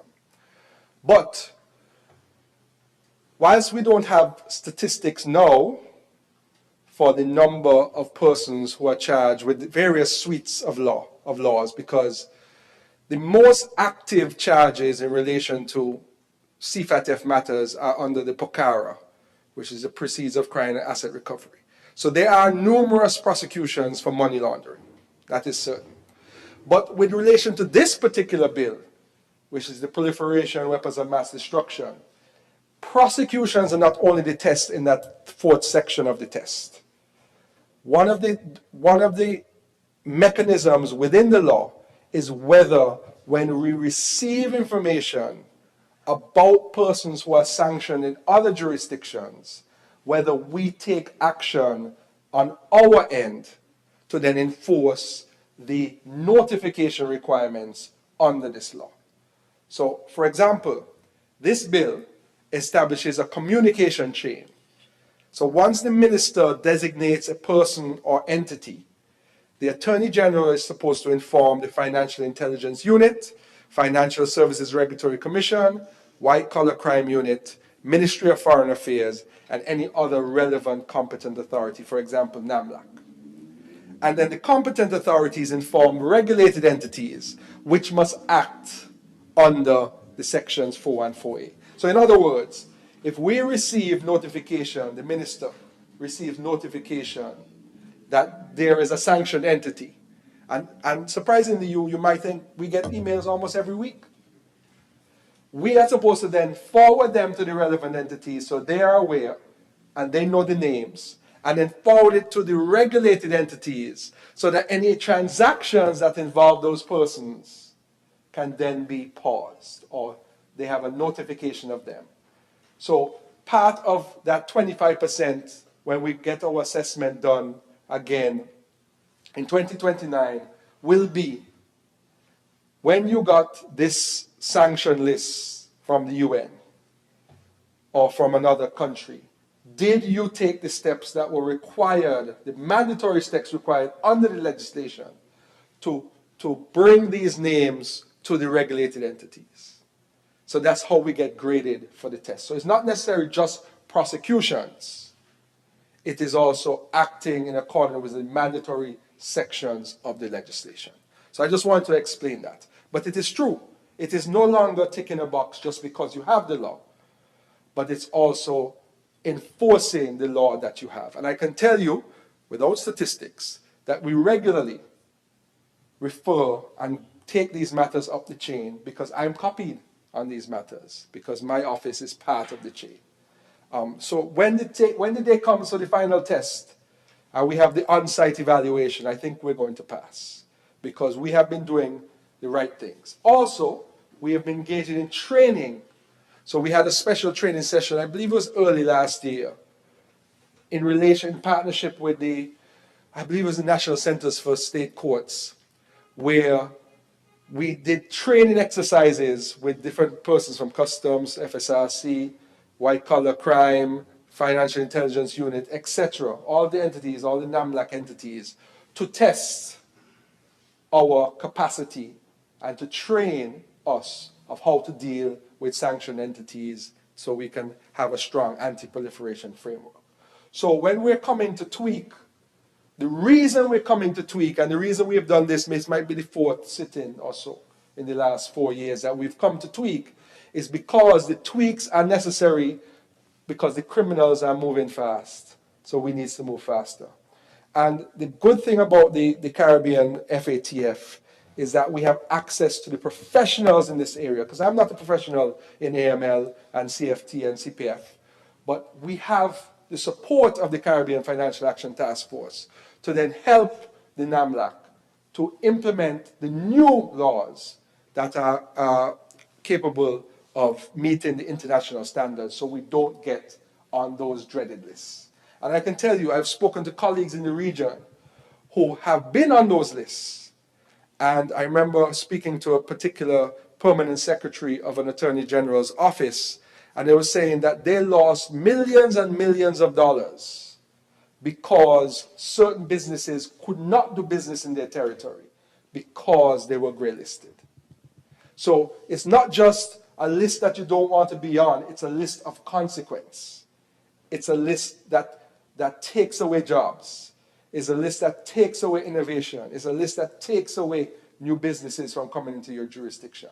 And the reason why we're doing what we're doing in this house, by modernizing our laws, is to prevent us being on the list, one, and two, keeping us up to date, up to the time. I don't know if the young people use that terminology, up to the time. King Congress, is that a term that was used in Calypso shows? Well, I mean, it might be an old one. But we're keeping up to the time with our laws, staying ahead of the game. And that is why you see us coming here so regularly with these sorts of matters, so that we can be in the best place, not just for the list purposes, but to protect our financial system. So the amendments are not necessarily just technical. They also involve communication lines, which this bill does.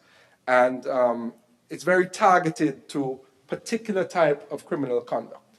And I can tell you, in terms of enforcement, the White Collar Crime Unit and the DPP's office are very much aware and learned in these legislation and the updates, so that they can then pick when it might be appropriate, when they find criminal, financial, which we call white collar criminal activity, they can then pin potential charges from these legislation on the persons that are involved, if it's appropriate. But we're a jurisdiction of 50,000 people. It is very difficult, let me say not difficult, it would be strange if you would pick our jurisdiction for certain offenses under the Act. However, the day may very well come, and we have to make sure that we have strong laws to address that if the day does come. I have nothing else to do but to support the bill. I think it's important, I think it's necessary, I think it's timely, and it's a modernization of our law in respect of proliferation financing, which deals with weapons of mass destruction. May it please you, Madam Speaker. Thank you to the Honorable Attorney General. Is there another presenter? I recognize the Honorable Member for St. Christopher III, mover of the bill, to do this wrap-up. Thank you, Madam Speaker. And with your indulgence, I'd like to take this opportunity to wrap up this bill and perhaps respond to some of the comments made during the debate on this bill of the Anti-Proliferation Financing of Weapons of Mass Destruction Amendment Bill 2026.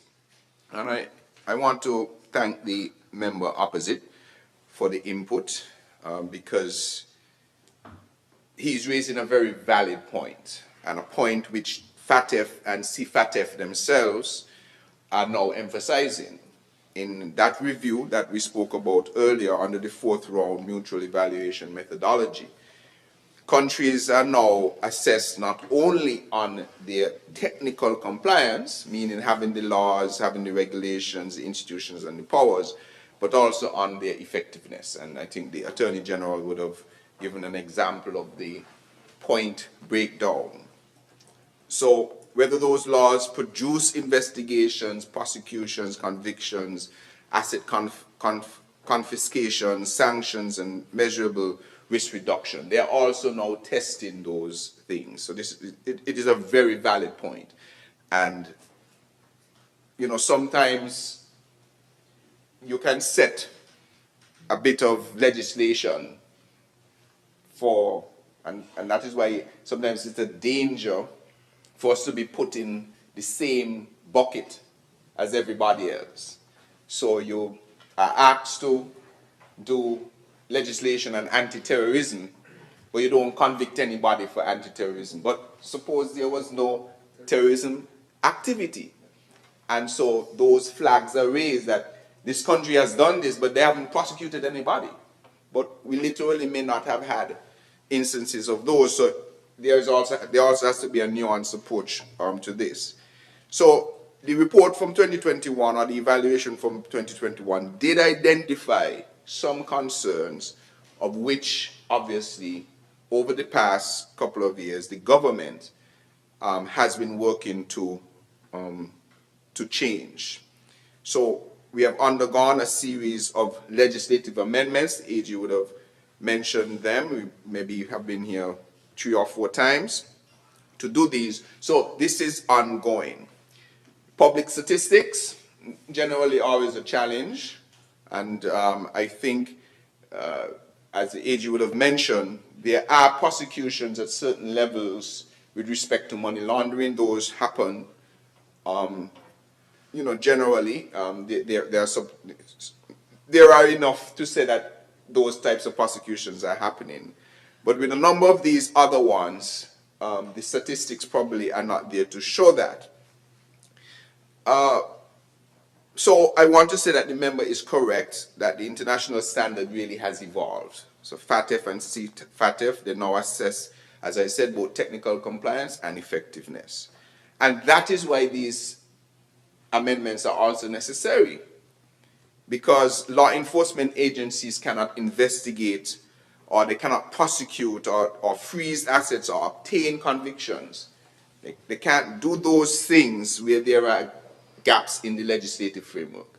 So the legislation has to be filled up first, so that they definitely have the tool to act whenever the situation happens. So strong legislation, of course, is not the end of the process.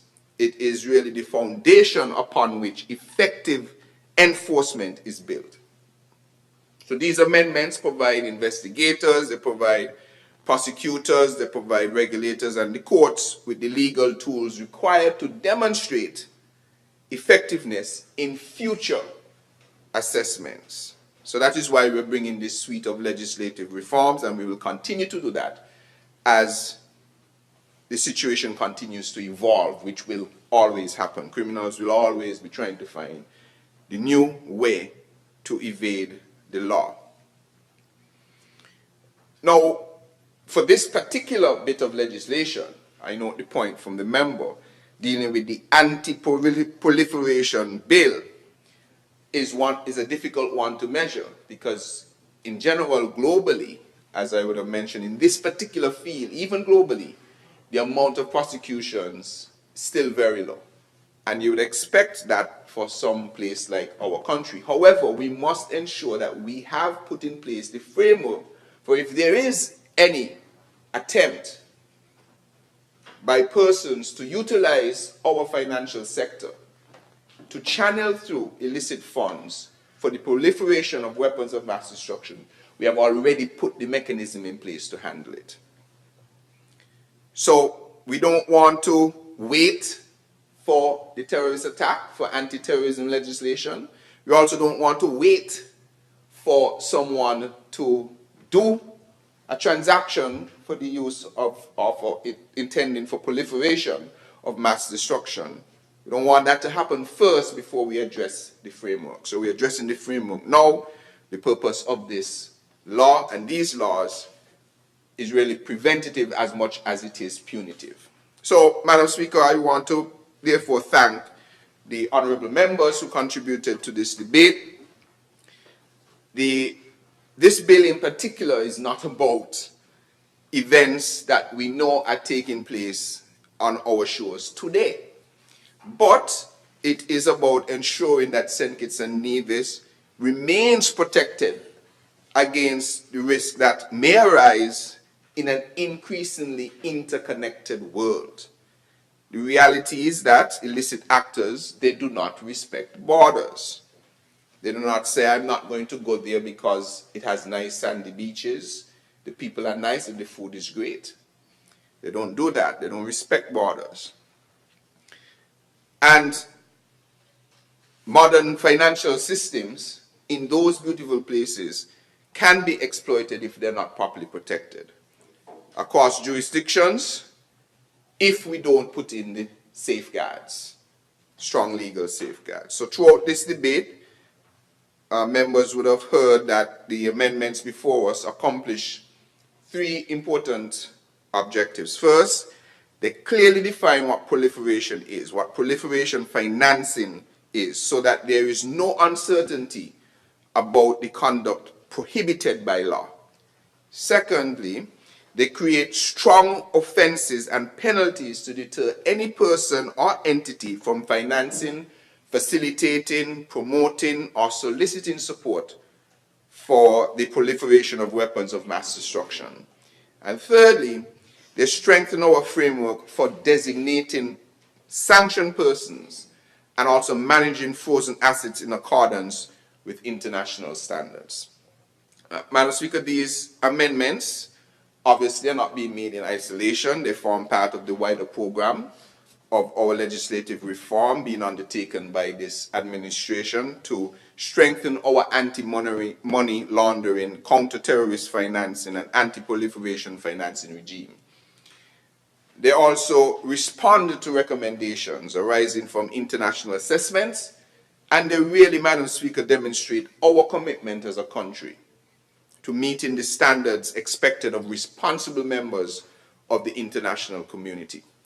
So the message from this Parliament must be clear, and I think that we can say this, that St. Kitts and Nevis will not be used as a conduit, as a shelter, or as a facilitator for activities that threaten international peace and security. We will continue to protect the integrity of our financial system. We will safeguard our reputation, and we will ensure that our laws remain fit for purpose in a rapidly changing global environment.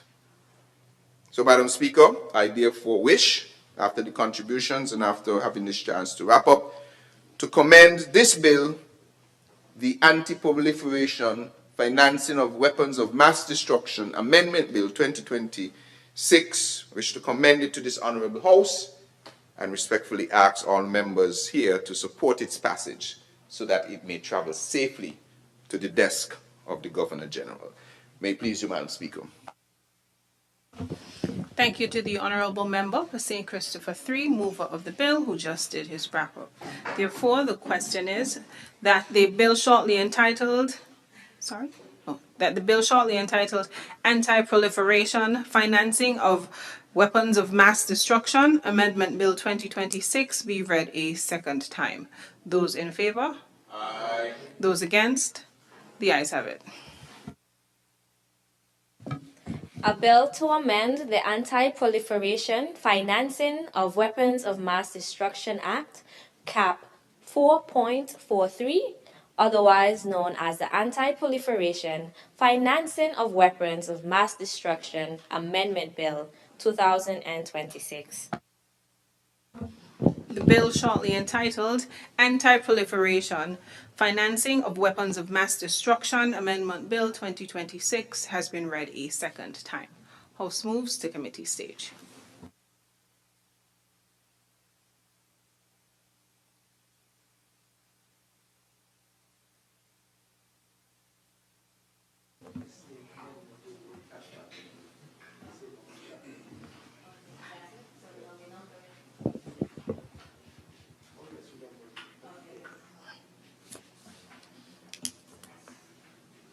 to 3. 1, 2.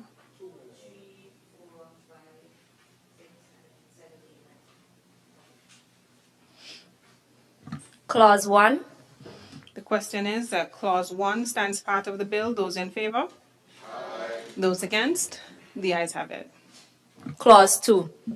Madam Chair, I wish to propose that in Clause 2, number 10 of 2020 be replaced by Chapter 4.43. The question is that Clause 2, as amended, stands part of the bill. Those in favor? Aye. Those against? The ayes have it. Clause 3. The question is that Clause 3 stands part of the bill. Those in favor? Aye. Those against? The ayes have it. Clauses 4 and 5. Madam Chair, I propose that the numbering be corrected such that Clause 4, 5, and 6 be numbered accordingly. So it's actually 4, 5, and 6.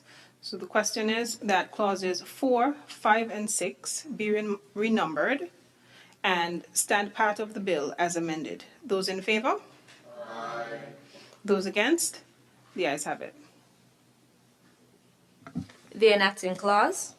The question is that the enacting clause stands part of the bill. Those in favor? Aye. Those against? The ayes have it. The title. The question is that the title stands part of the bill. Those in favor? Aye. Those against? The ayes have it. House resumes.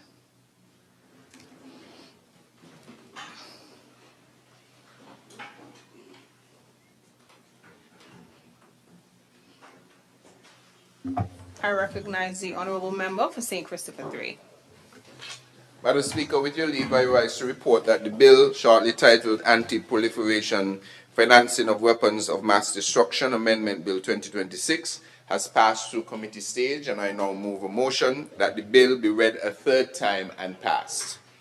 Thank you, honourable member. Seconder?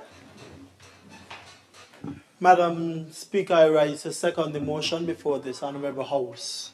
The question is that the bill shortly entitled Anti-Proliferation, Financing of Weapons of Mass Destruction, Amendment Bill 2026, be read a third time and passed into law. Those in favour? Aye. Those against? The ayes have it. A bill to amend the Anti-Proliferation, Financing of Weapons of Mass Destruction Act, Cap 4.43, otherwise known as the Anti-Proliferation, Financing of Weapons of Mass Destruction Amendment Bill 2026. The bill shortly entitled Anti-Proliferation, Financing of Weapons of Mass Destruction Amendment Bill 2026 has been read a third time and passed into law.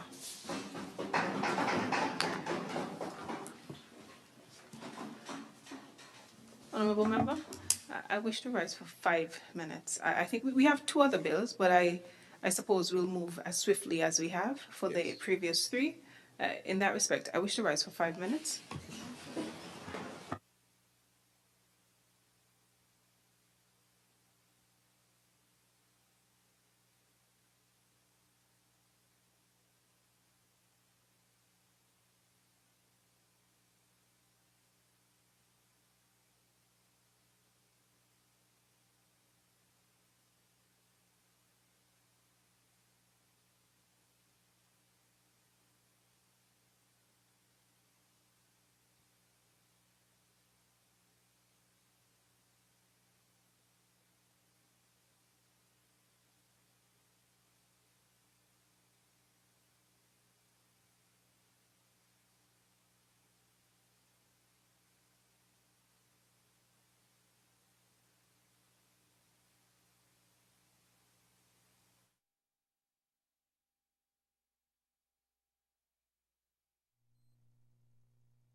The Bassier High School has for long been a cornerstone of our national story. For decades, it stood as a beacon of opportunity and excellence in education, a place where young minds were shaped, lifelong friendships were formed, and generations of Kititians and Nevisians were prepared to go out into the world and make their mark. From its classrooms came teachers, doctors, entrepreneurs, public servants, artists, athletes, even politicians and prime ministers who have contributed to building this nation and representing it proudly across the globe. Undeniably so, this school was a symbol of the belief that education is a pathway to progress. But over time, that beacon was dimmed due to political mischievousness. Following that, between 2015 and 2022, all we saw were delays, dark clouds of uncertainty, and avoidable missteps that left the once proud BHS without a stable home. Plans were announced and re-announced. Expectations were raised and then disappointed. And what should have been a straightforward national priority became entangled in indecision, controversy, and unfulfilled commitments. The result was painful for many. A school that once stood proudly at the heart of Bassier was left in a state that fell far short of the standards our students and teachers deserved. For many citizens, the promise of a new Bassier High School began to feel like something that might never truly happen. But that story began changing from 2022 onward. Under the leadership of Prime Minister, the Honorable Dr. Terence Drew, Minister of Education, Honorable Dr. Jeffrey Hanley, and the St. Kitts Nevis Labour Party-led government, the long-standing promise of a new Bassier High School is no longer confined to speeches or plans on paper. It is now a project in full motion, fully designed, fully mobilized, and under active construction, moving step by step towards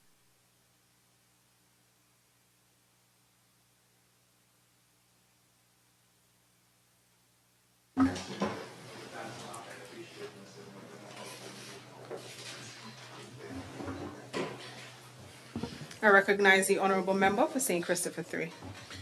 Madam Speaker, once again, with your leave, I rise to have read for a second time in this Honourable House the Virtual Asset Amendment Bill 2026 as part, bless you, as part of the suite of legislation we're bringing to this Honourable House in our continued efforts to bolster and safeguard our financial sector.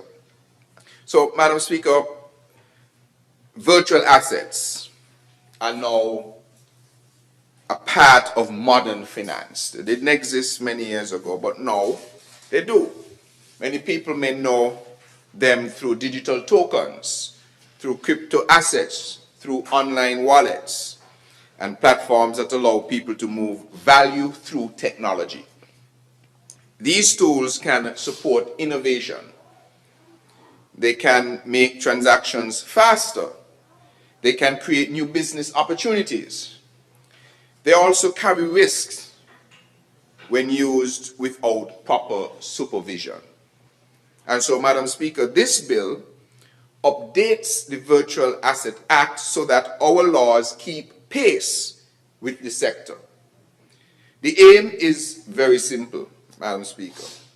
Allow lawful innovation to develop within clear rules, proper supervision, and real accountability.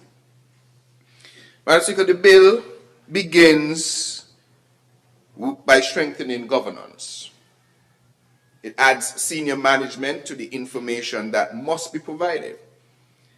That matters because day-to-day control of a virtual asset business can sit with senior managers. The regulator should know who those persons are and should be able to assess them. The bill also adds proliferation financing, which we just debated, to the compliance obligations of virtual asset businesses.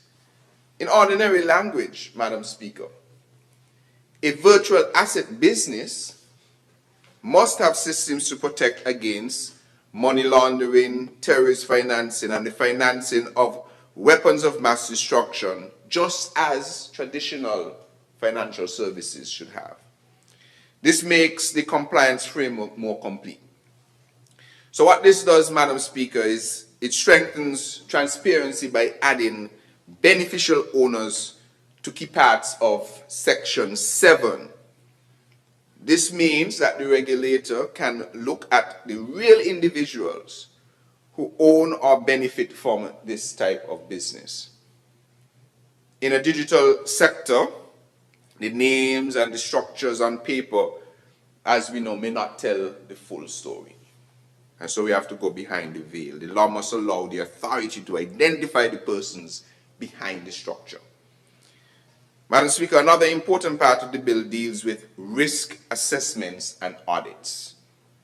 A virtual asset business will be required to conduct enterprise-wide risk assessments guided by the procedures in the Financial Services Implementation of Industry Standards Regulations.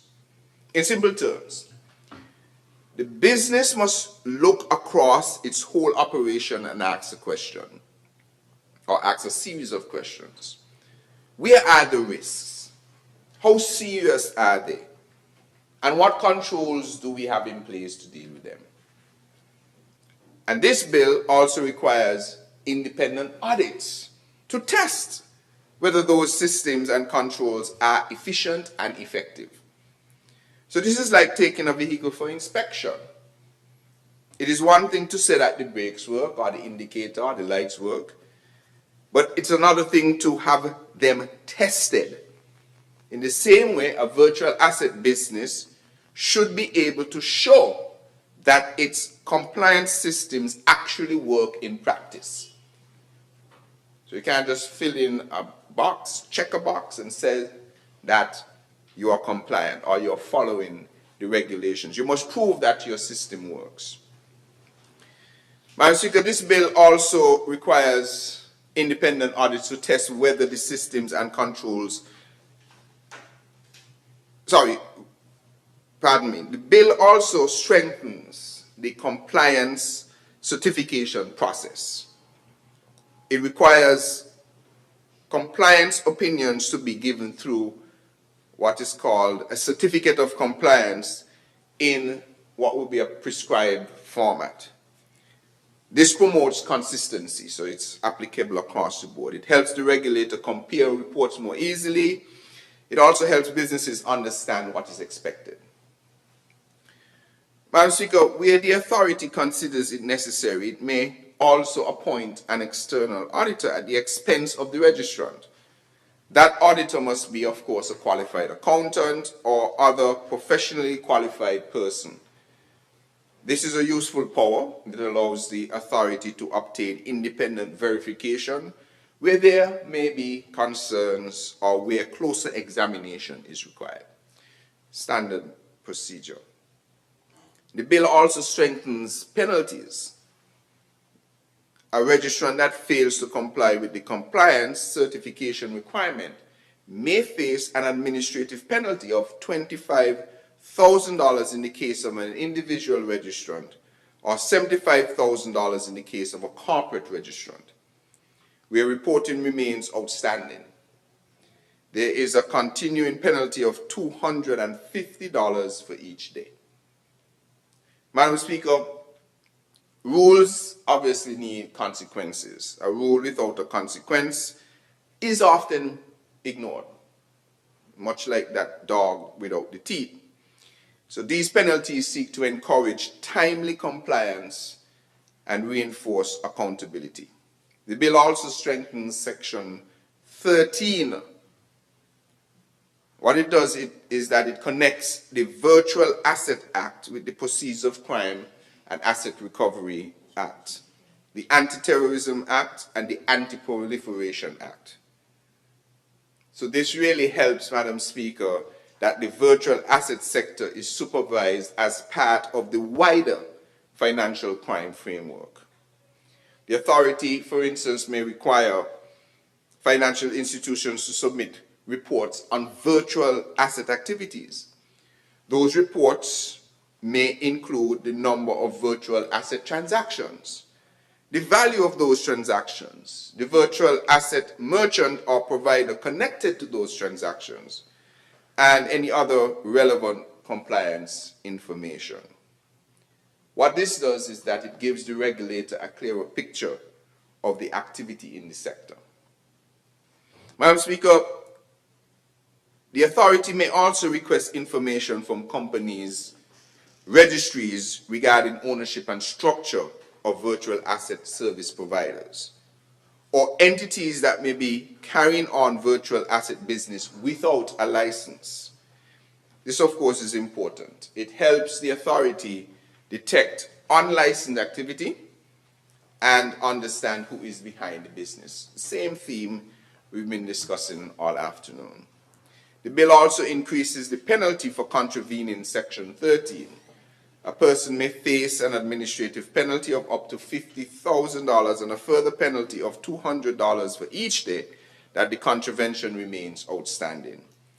Regulations may also provide for administrative penalties of up to $100,000 for breaches of regulatory requirements. So, Madam Speaker, what this bill is really about visibility, accountability, and trust. What it seeks to do is to give the regulator better information.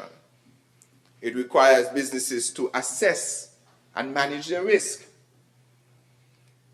And it helps, or rather it uses independent audits to test the systems. So the system must be built, it must be instituted, but it also must be tested. And after it is tested, there must be consequences for failures.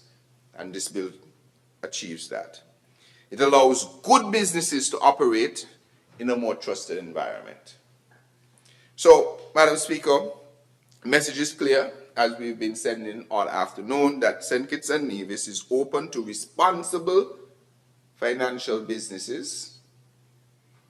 So we are open to responsible digital financial activity. And we welcome the innovation that is lawful. We welcome innovation that is transparent, if it can be well supervised, which we are providing. And we reject hidden ownership, weak controls, and unlicensed activity.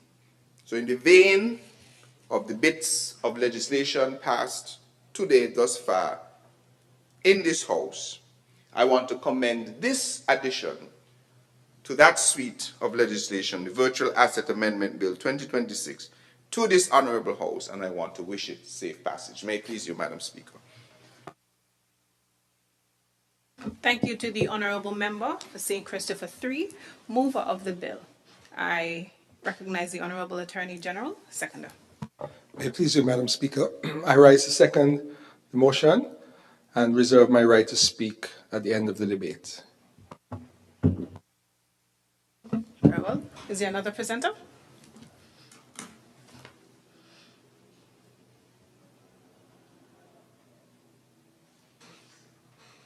It doesn't appear that way.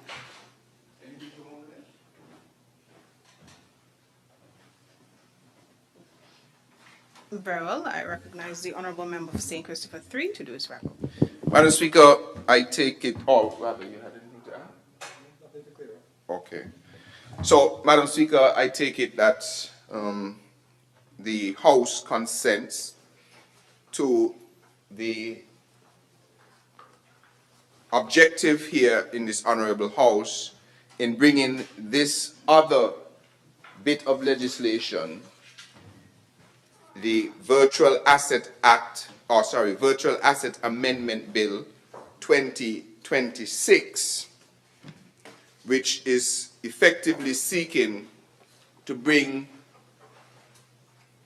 visibility, to bring accountability, to bring trust to this particular sector.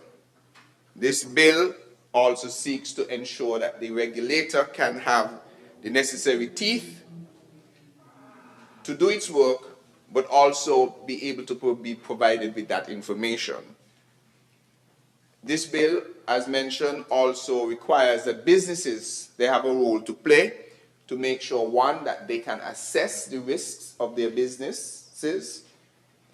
They can then manage those risks and put things in place for those risks. That those risks or that framework established can be independently audited and also tested. And if there are failures, then there are consequences. So it allows for good business to operate, for innovation to take place in a more trusted environment, as mentioned. So, without much further ado, I would like to wish this bill safe passage in this honorable House. May it please you, Madam Speaker. Thank you to the Honourable Member for St. Christopher 3, mover of the bill, who just did his wrap. Therefore, the question is that the bill shortly entitled Virtual Asset Amendment Bill 2026 be read a second time. Those in favour? Aye. Those against? The ayes have it. A bill to amend the Virtual Asset Act, Cap 21.29, and for related matters, otherwise known as the Virtual Asset Amendment Bill 2026. The bill shortly entitled Virtual Asset Amendment Bill 2026 has been read a second time. House moves to committee stage.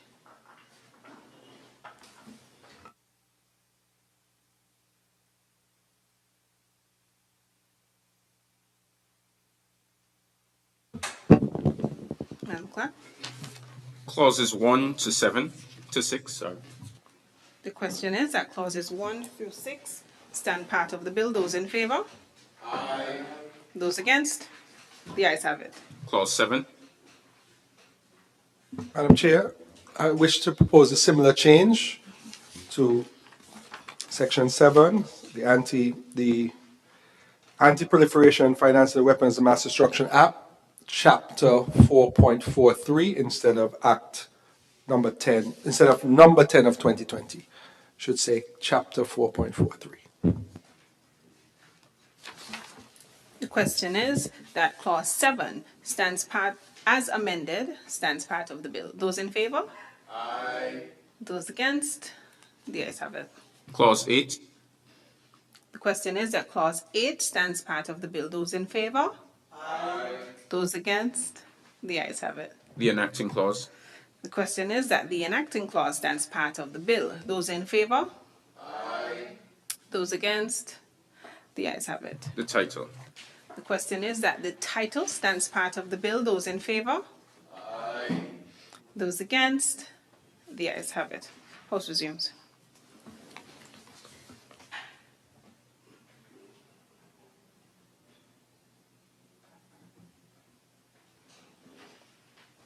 I recognize the Honourable Member for St. Christopher 3. Madam Speaker, with your leave, I rise to report that the bill, shortly titled Virtual Asset Amendment Bill 2026, has passed through committee stage, and I now move that this bill be read a third time and passed in this honourable House. Seconder. I recognize the Honourable Member for St. Christopher 1. I rise, Madam Speaker, to second the motion.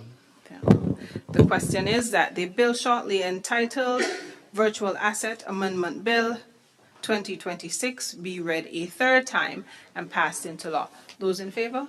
Aye. Those against? The ayes have it.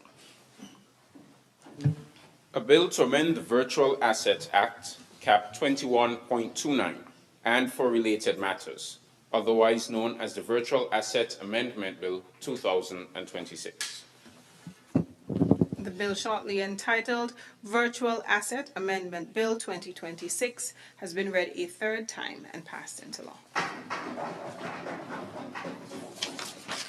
Next bill. I recognize the Honourable Member for St. Christopher 3.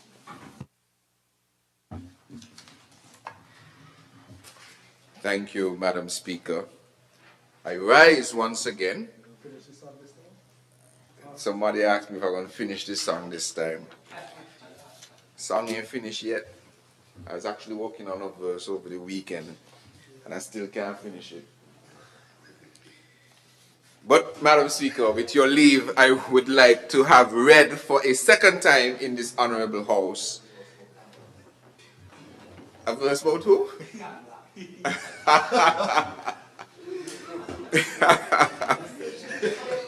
Yes, I would like to have read for a second time in this honorable house the bill shortly titled Anti-Terrorism Amendment Bill 2026, again as part of this administration's suite of legislation to strengthen and bolster our financial sector.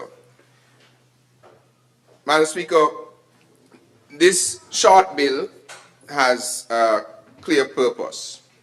It updates the Anti-Terrorism Act so that virtual asset service providers are expressly covered in key provisions that already apply to financial institutions. So, Madam Speaker, let me explain this in simple terms. So you have a virtual asset service provider, often called a VASP or VASP, VASP. Is a person or company authorized to carry on virtual asset business.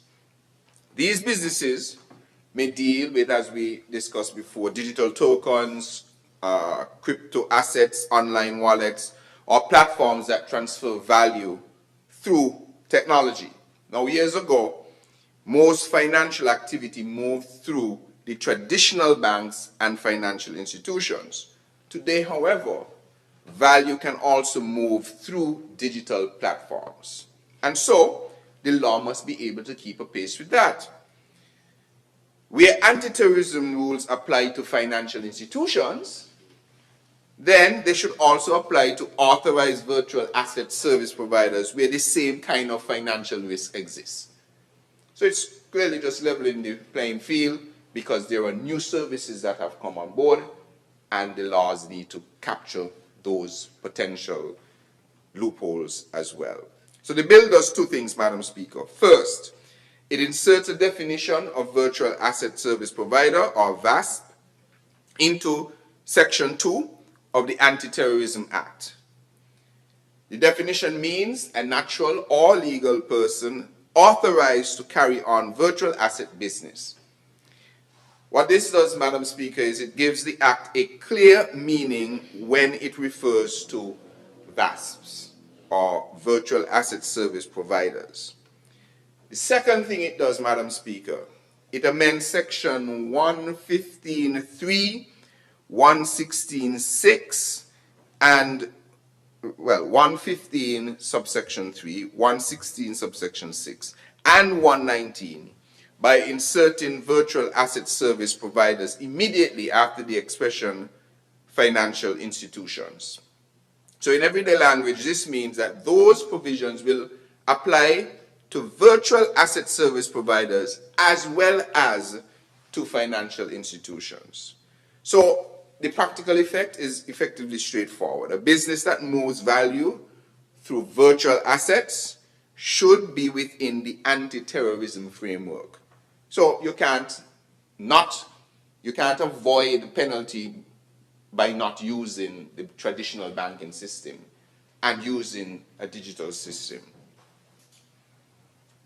So the business that moves value through virtual assets, as I said, should also be included in our framework of anti-terrorism. The form of the value may be digital, but the responsibility to prevent abuse remains very real. So, Madam Speaker, this bill is really just about fairness. Traditional financial institutions are expected to meet serious obligations because they can be used to move funds. Virtual asset businesses that perform similar value transfer functions should also meet appropriate obligations as well. So this amendment helps to close what would have been a possible gap. It strengthens monitoring and compliance as well. It also reduces the risk that persons seeking to finance terrorism can shift, as I mentioned, from traditional financial channels to digital channels in the hope of avoiding oversight. We wish to close that loop. So, Madam Speaker, this piece of this piece of legislation is really just a precise amendment.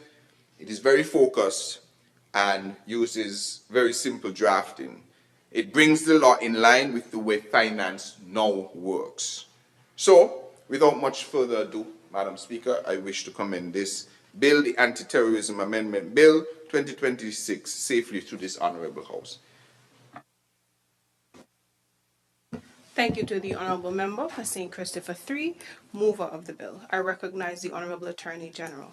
May it please you, Madam Speaker, I rise to second the motion and reserve my right to speak at the end of the debate. Very well. Is there another presenter?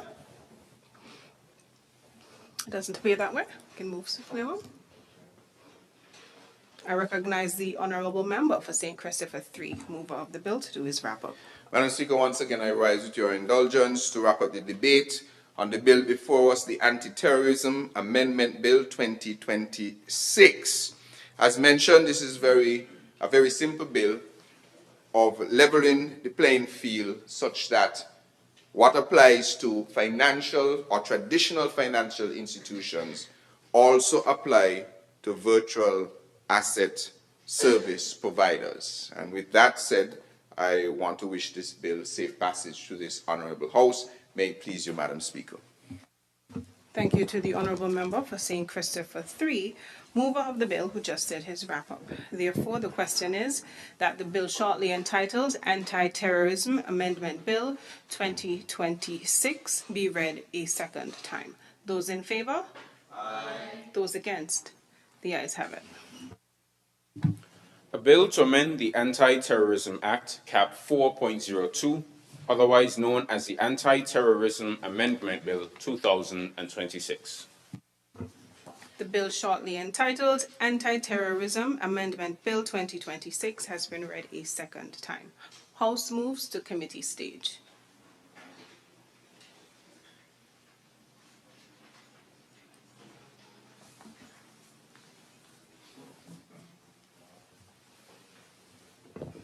Madam Clerk? Clauses 1 to 6. The question is that clauses 1 through 6 stand part of the bill. Those in favour? Aye. Those against? The ayes have it. The enacting clause. The question is that the enacting clause stands part of the bill. Those in favour? Aye. Those against? The ayes have it. The title. The question is that the title stands part of the bill. Those in favour? Aye. Those against? The ayes have it. House resumes.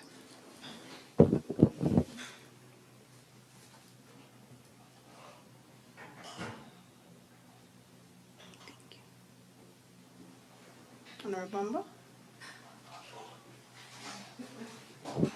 I recognize the Honourable Member for St. Christopher 3.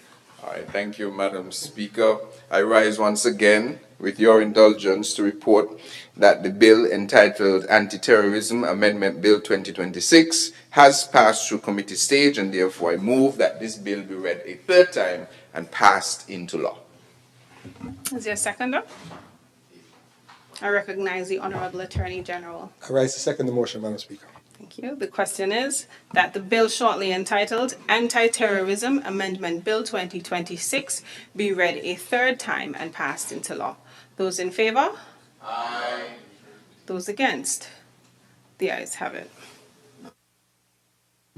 A bill to amend the Anti-Terrorism Act, Cap 4.02, otherwise known as the Anti-Terrorism Amendment Bill 2026. The bill shortly entitled Anti-Terrorism Amendment Bill 2026 has been read a third time and passed into law.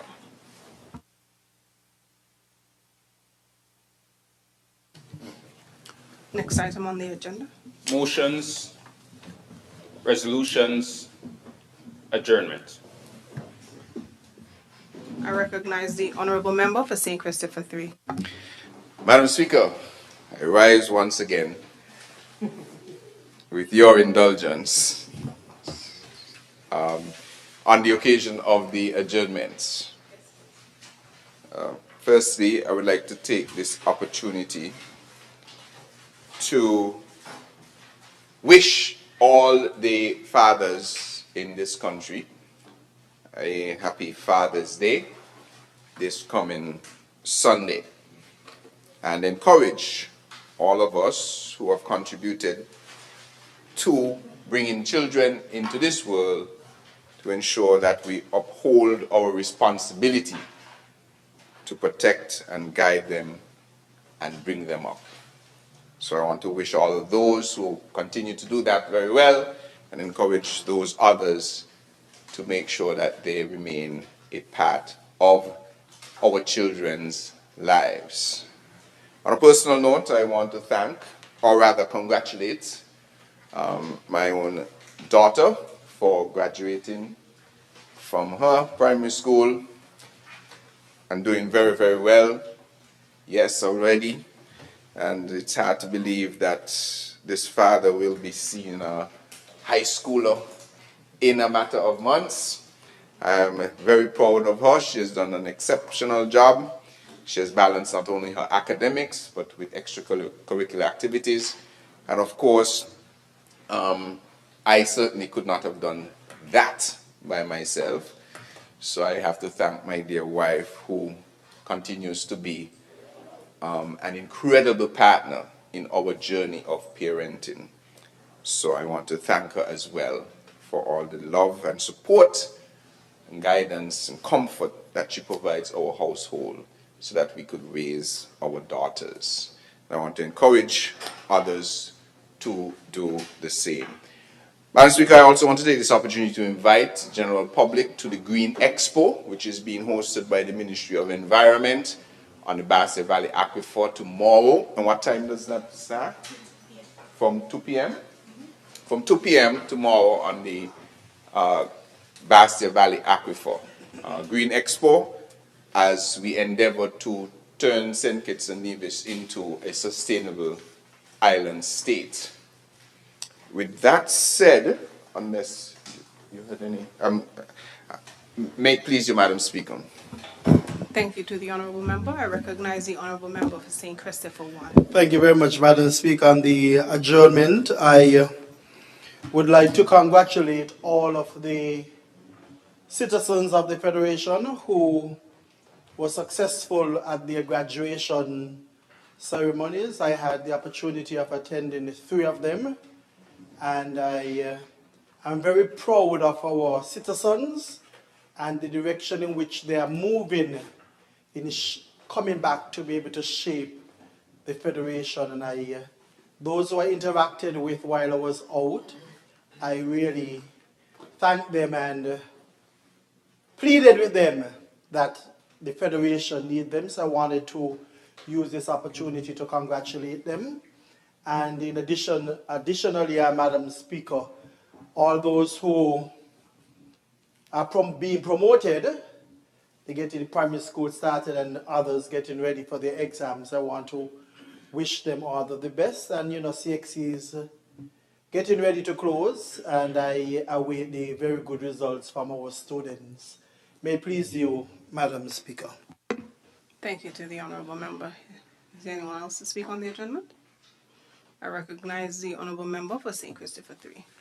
Madam Speaker, I now move a motion that this House be adjourned signed 9. Is there a second? I recognize the Honourable Member for St. Christopher 1. I second that motion, Madam Speaker. Very well. The question is that this House stands adjourned. Signed aye. Those in favour? Aye. Those against? The ayes have it. House stands adjourned. Signed aye.